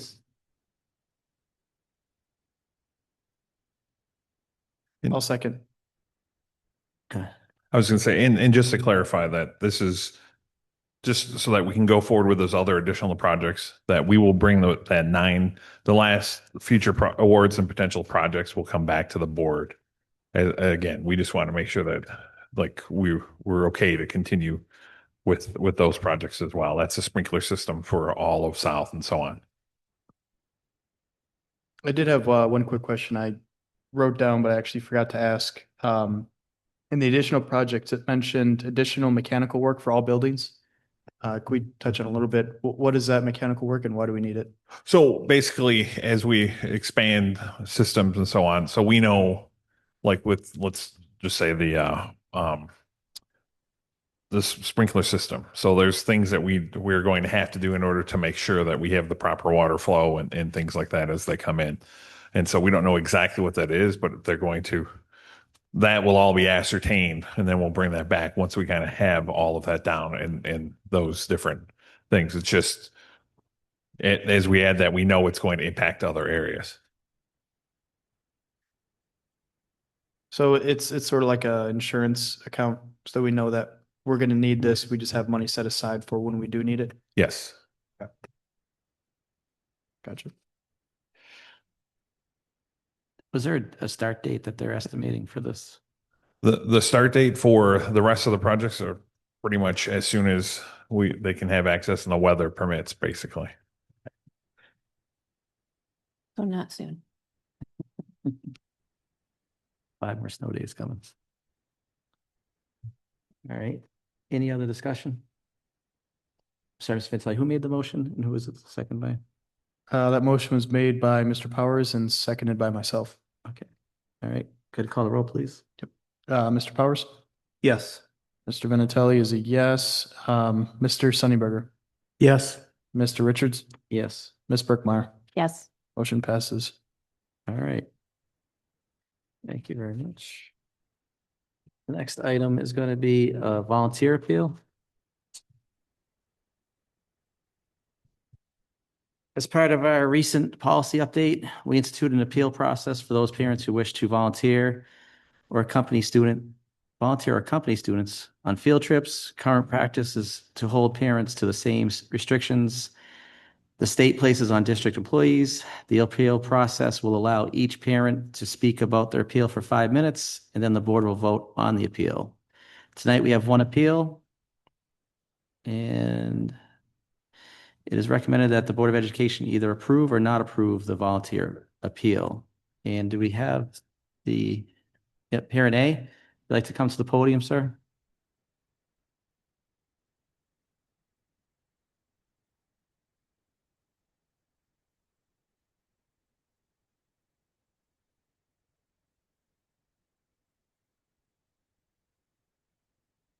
How you doing? So I don't know how this works. Yeah, if you want to just explain kind of, you can right from there, you can just explain kind of your rationale as to why you are looking to appeal. I used to be a police officer. I got charged with a crime 5 years ago. I'm a sworn police officer now. And due to your guys' background, I can't volunteer at my child's school due to that. And I'm gonna be a full-time firefighter and a paramedic in August. So it was the thing you found out I was doing in my job. So it wasn't like I'm just going out there beating people up. It was a high-risk inmate. I have him right here if you guys want to pass it around to see who I was dealing with every day. It was a local jail I work at, and that's what happened in 2021. At Monday, it was 5 years, but I'm back in the law enforcement now and went from there. It wasn't egregious enough to where the state said, hey, you can't be in law enforcement no more. So, hey, I gotta start working again. So if you want, I could just pass this around to see what I deal with every day. Sure.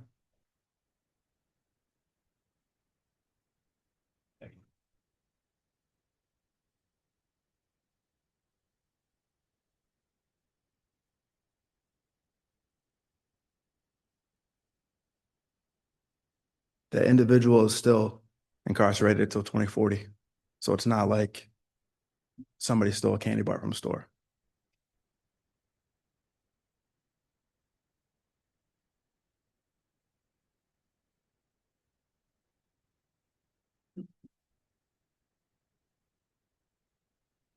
I'm a licensed police officer, so I'll be armed at pretty much all times. So that's another level of safety for individuals in my presence or whatever. At that time, I refused to be a victim. And going forward, I refuse to be a victim or anybody else to be a victim in my presence. I took an oath and that's what I was doing. And unfortunately, something happened with that. If the board would like more detail, I would prefer to talk about it in a closed meeting. And that's it. Okay.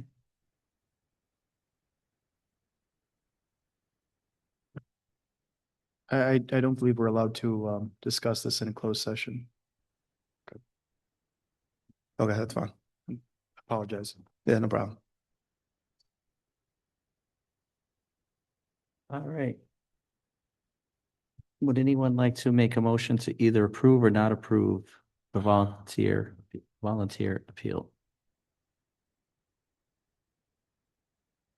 I'll make a motion to approve the volunteer appeal.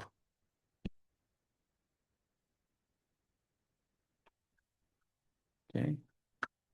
We have a motion to approve.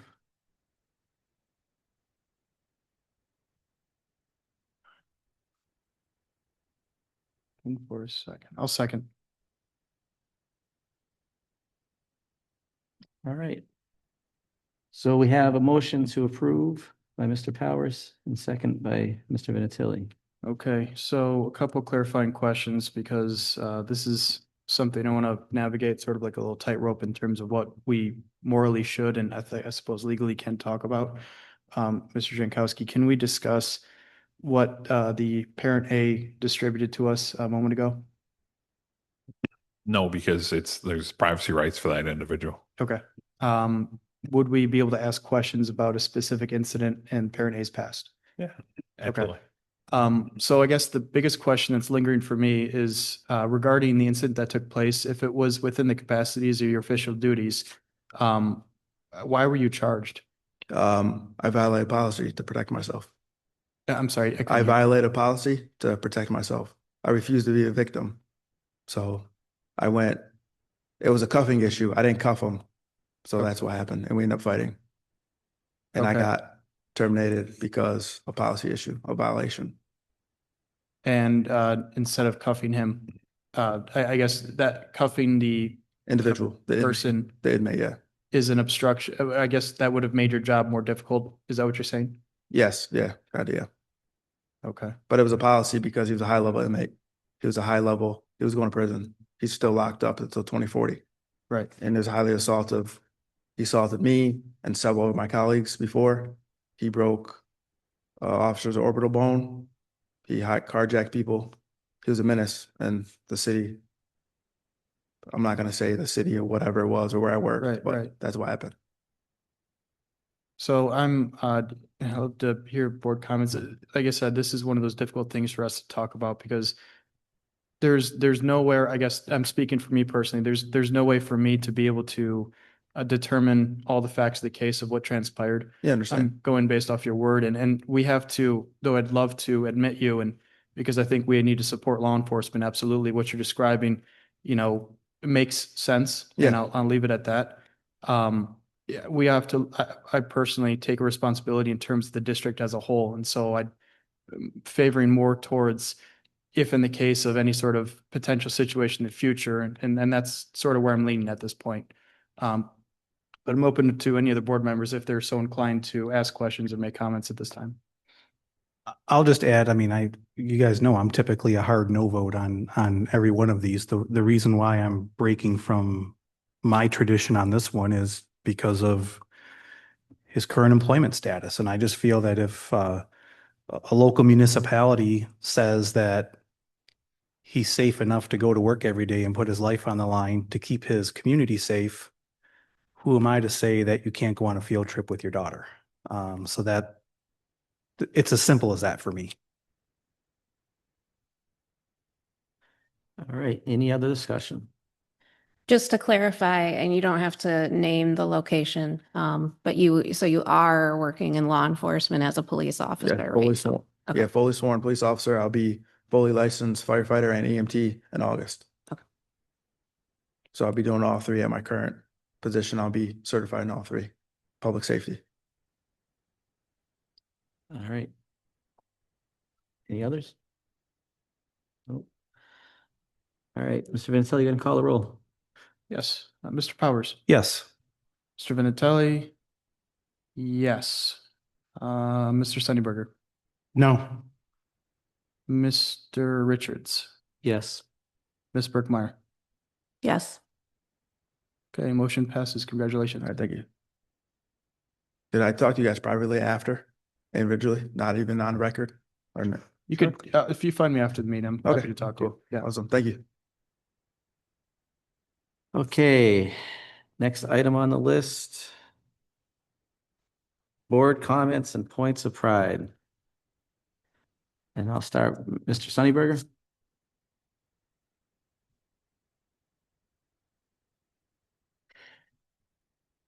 Yeah, I prepared a statement that I'd like to read at this time. Last week, we interviewed over a dozen candidates for the open board seat. One of the questions we asked was intended to get at something very specific about board service. And here was that question. As a board member, how would you handle a situation where your personal beliefs differ from existing law, board policy, or the decision of the majority of the board? We ask that question because we are looking for reasonable people who can put the district above personal opinion, who understand that individual views do not override the law, policy, or board decisions, and who can disagree without turning that disagreement into constant conflict. That standard matters, and it matters because it applies to all of us, not just to future appointees. Last week, I stated my position on the hiring process once at the beginning of the meeting. I understood that my view was not shared by the majority of the board, and I was comfortable with that. I did not attempt to change anyone's mind, and I did not make a motion. I continued to participate in the process and carry out my duties as a board member. What followed was repeated pushback directed at me, including assertions that my rationale was factually incorrect. When that happened, I limited my responses to correcting the record about the legal options available to the board. I did not press an agenda beyond that. When the time came to put forward a slate of 4 candidates, I politely declined. I respected the process and accepted that I was in the minority. Despite that, at the end of the meeting, I was subjected to a comment that, in my view, crossed from disagreement into a personal, passive-aggressive attack. I followed the very principles embodied in question number 5. I sat with my dissent, I respected the authority of the board, and I continued to do my job. What I did not receive in return was the same courtesy.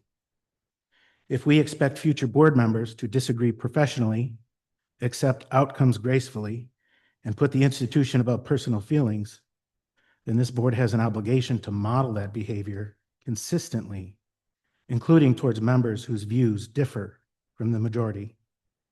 That is the standard we set, and it should apply to all of us. Thank you. Thank you. Mr. Powers?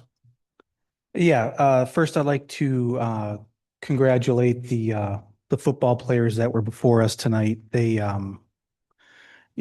senior football players this year have been through a lot the last 2 years, and They didn't ask for any of it. They didn't deserve any of it. And the fact that those three young men were able to just kind of persevere and succeed through all that says a lot about their work ethic and their character, not just as student athletes, but as young men. And just incredibly proud of what they accomplished this year. And you know, again, as a district, we apologize for the miscommunication on the award ceremony, but the benefit of it is we got to see that here before us today.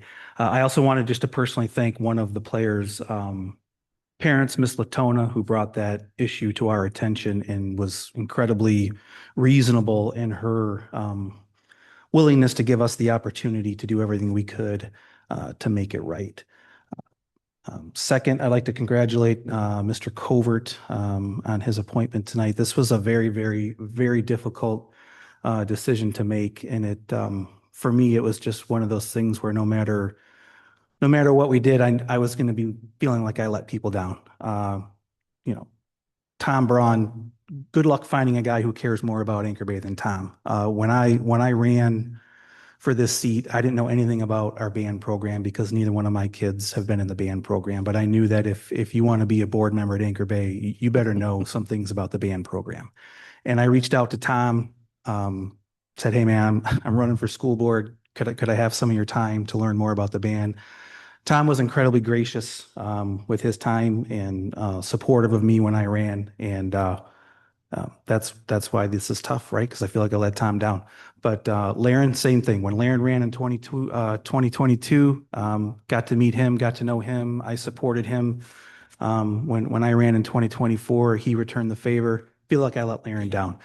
The remarks I made last week, I stand by them, and I'll have no problem making them again. It is incredibly frustrating for those of us who participate in these difficult moments and put ourselves out there and feel like we're personally letting people down. Because you can only pick one. You can't pick three, you can't pick four, you can only pick one. It's incredibly frustrating to be willing to have the tough conversations, put your name to it, be willing to take the criticism and the blowback, and then have to sit here and watch people not participate and sit on the sideline and let their colleagues take it all. So you can call it what you want. I wasn't moved by that speech, and I apologize for nothing. Beyond that, everybody have a great night. Thank you. Mr. Gentili? Yes, so I guess first I'd like to mention something that was brought to our attention to the board update. Someone at work today actually mentioned this to me prior. The MHSA apparently is going to allow districts to pay high school athletes. I have a lot of thoughts about this. I think school athletics is a methods and means to teach kids discipline, responsibility, work ethic, and that's a number of other things, none of which is who can pay you the most. I think this is an atrocious use of sports and athletics.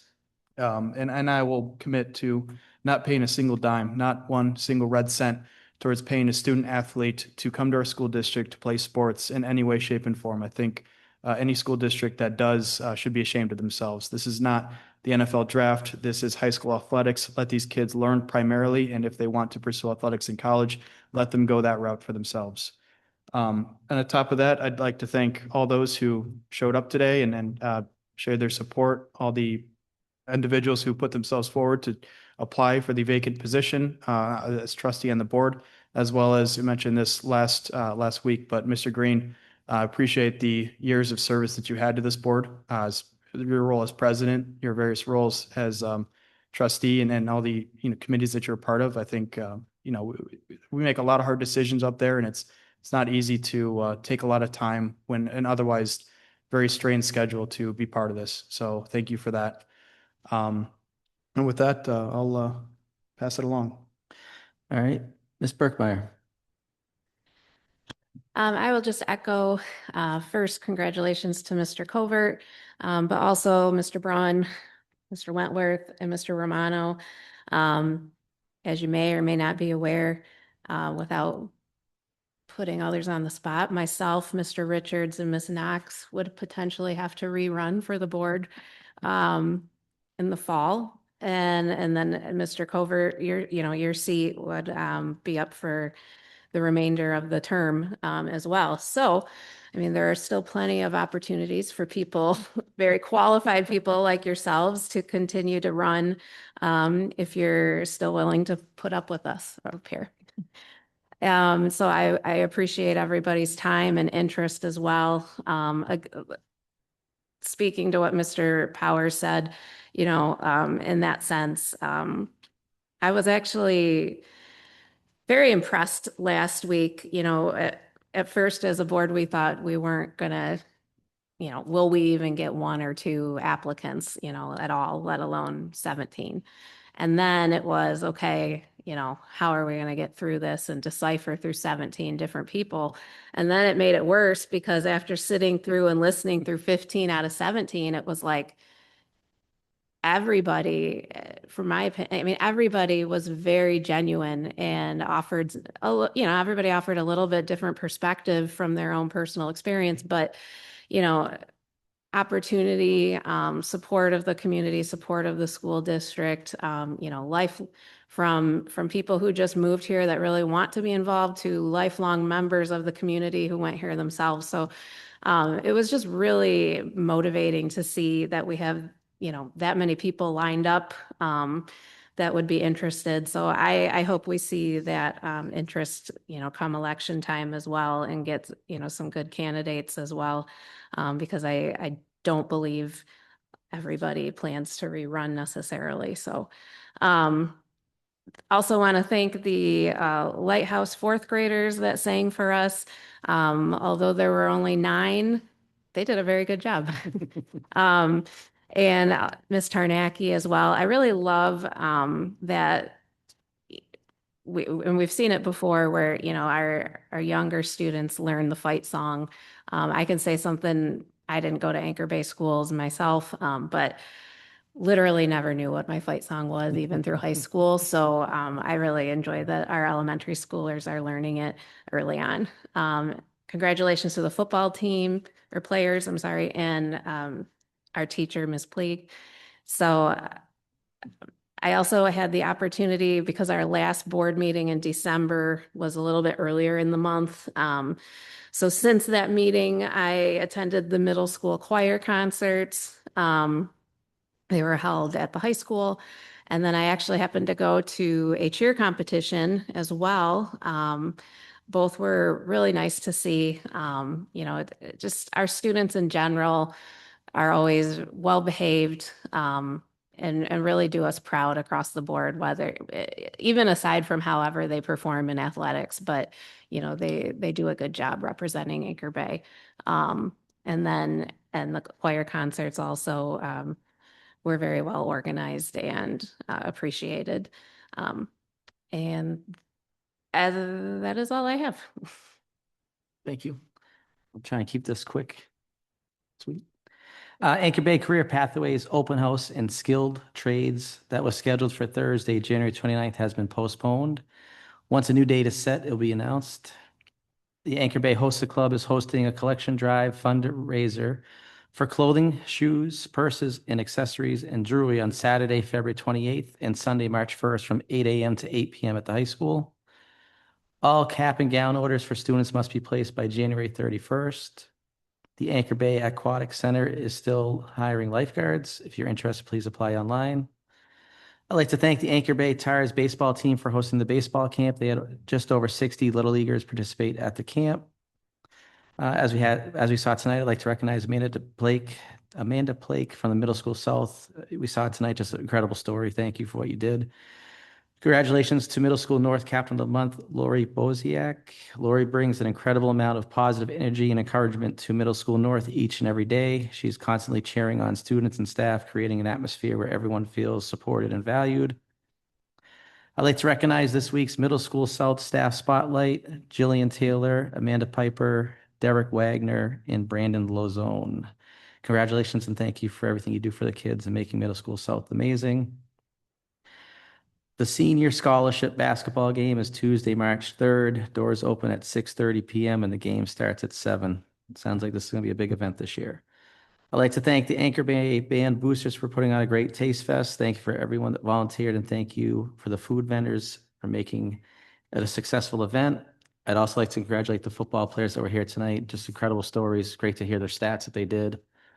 The Anchor Bay High School Baseball is hosting a transition to high school preparation meeting for current 7th and 8th grade players and their families who are interested in playing high school baseball at the Middle School South Media Center on February 4th at 6:30 p.m. This month, I have 2 points of pride. The first one, I'd like to thank everyone that took their time to interviewed for the open school board position. I'd echo the other board members, it was a very difficult decision. And secondly, as most of you know, January is School Board Appreciation Month. So I'd like to thank everyone on the board for everything that they've done, their dedication and passion, and everything they do for the board each and every day. So thank you. And that's all I have. And moving on to the legislative update. For the first time in about 6 months, we actually have legislation that was passed that impacts schools. And I believe it was signed today. They finally are catching up that there is a cell phone ban for schools during instructional time. So there will be some tweaks that we have to do. So that is passed. However, even though we're not out of January, very well, this could be the only legislation that's passed other than the budget. Because you'll see in short order, they had the consensus revenue estimating conference a week ago. The governor will release her budget on February 11th, the state of the state's February 25th. Then the House and the Senate should follow. Then pretty much up until July 1st, we're expecting to have a budget by July 1st. You will have just all the oxygen is going to be taken up by the budget at the state. The consensus revenue estimating was exactly what we expected, that the school aid fund is up, the general fund is down. They need to kind of cover the gap between that. Everybody's expecting that they're going to just take the funds out of the school aid fund and move that over to the general fund. So that's kind of where that is at. And then likely right around July 1st, it might be a little bit later than that, they will go on a recess and then probably only have 5 sessions the rest of the year because everything is up for election and they'll be campaigning the rest of the year. So you might only get, I think there's like 12 kind of parts of the budget they have to pass and then that one bill, and that could be it for the year. So that's the update. Have you seen the cell phone ban? Is there any similarities? Yeah, it's very much during instructional time and all of that. There are just a few tweaks we'll have to do that you need to spell out a policy, which we have because we follow the 504 kind of guidelines. There's just certain things we're waiting just to get kind of advice from our policy council, and then they'll kind of give us that, and then we'll make adjustments based off of that. But it's surprisingly similar to what we have in place. All right. Steve, that is the end of the meeting. Oh, yeah. Oh, sorry. Board committee updates. We had finance, building, Yeah, site. yeah, and finance. curriculum. Yeah, tonight, I could talk a little about finance. We pretty much we went over tonight for finance. Mr. Powers and I, we had a building meeting as well. Mr. Powers is going to talk about a couple walkarounds, I guess we could call it too, right? Off of the list that I had. Dennis, with all due respect, I have no idea what you're talking about. At the building committee meeting, you and I talked about a list that I received, and I mentioned to you if you wanted to, I was going to walk around some of the buildings that had construction. Oh, that. Yes. All right. No curveball. Yeah. All right. I'm not sure. Policy met also. Not last month. All right. Curriculum Curriculum. met. We basically just went over the courses that were shared. And then we had asked to re-meet probably after second trimester because last year we had approved a plethora of courses to move to the trimester schedule. So we wanted to kind of touch base back, as we had mentioned last year, to kind of go through and see like how are those courses doing? How are they measuring progress? Kind of get a portfolio from each of those. And kind of just kind of make sure things are, running smoothly and appropriately.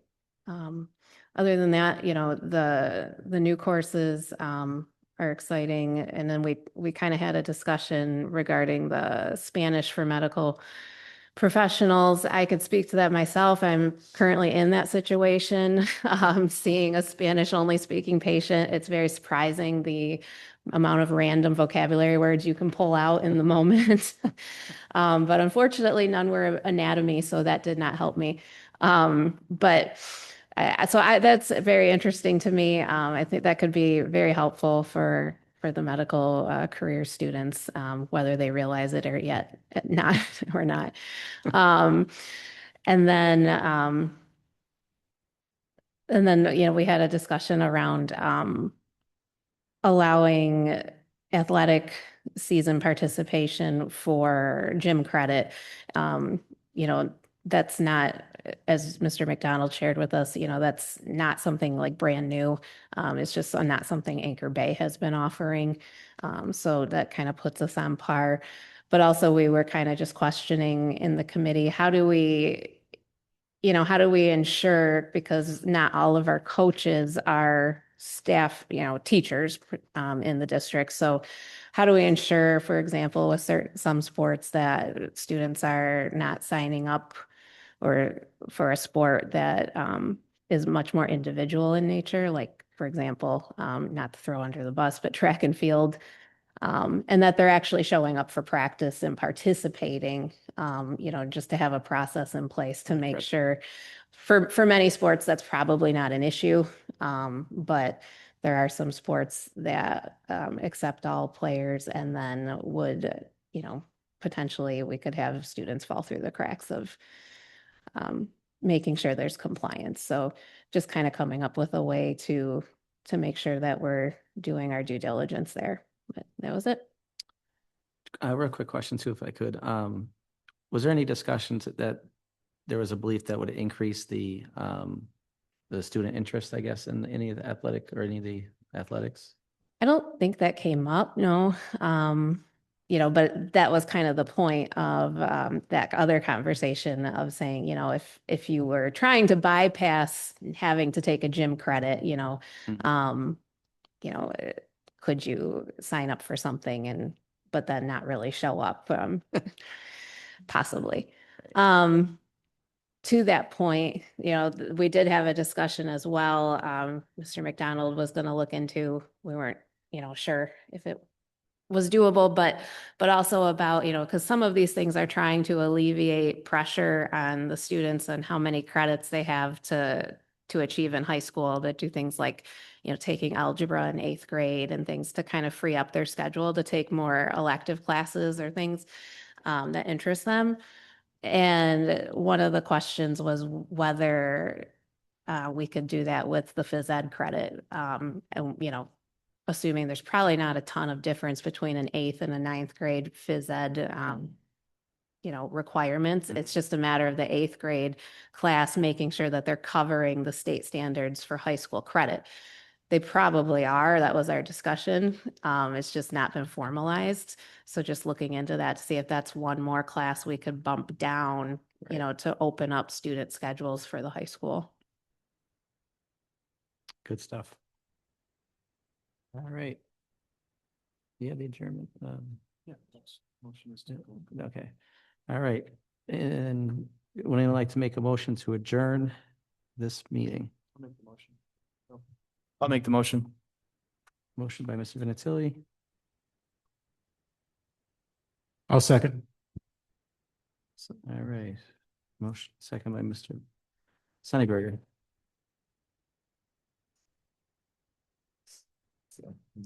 Barton Mallow, guys, I'm looking right at you. What's happening? Talk to me. Are we in trouble? Yeah. Go ahead and call the roll. Yeah, right. Mr. Vinatelli, say yeah. aye. Mr. Sunnyberger. Yes. Okay. Mr. Richards. Yes. Ms. Berkmeyer. Mr. Powers. Yes. Motion passes. Good night, everybody.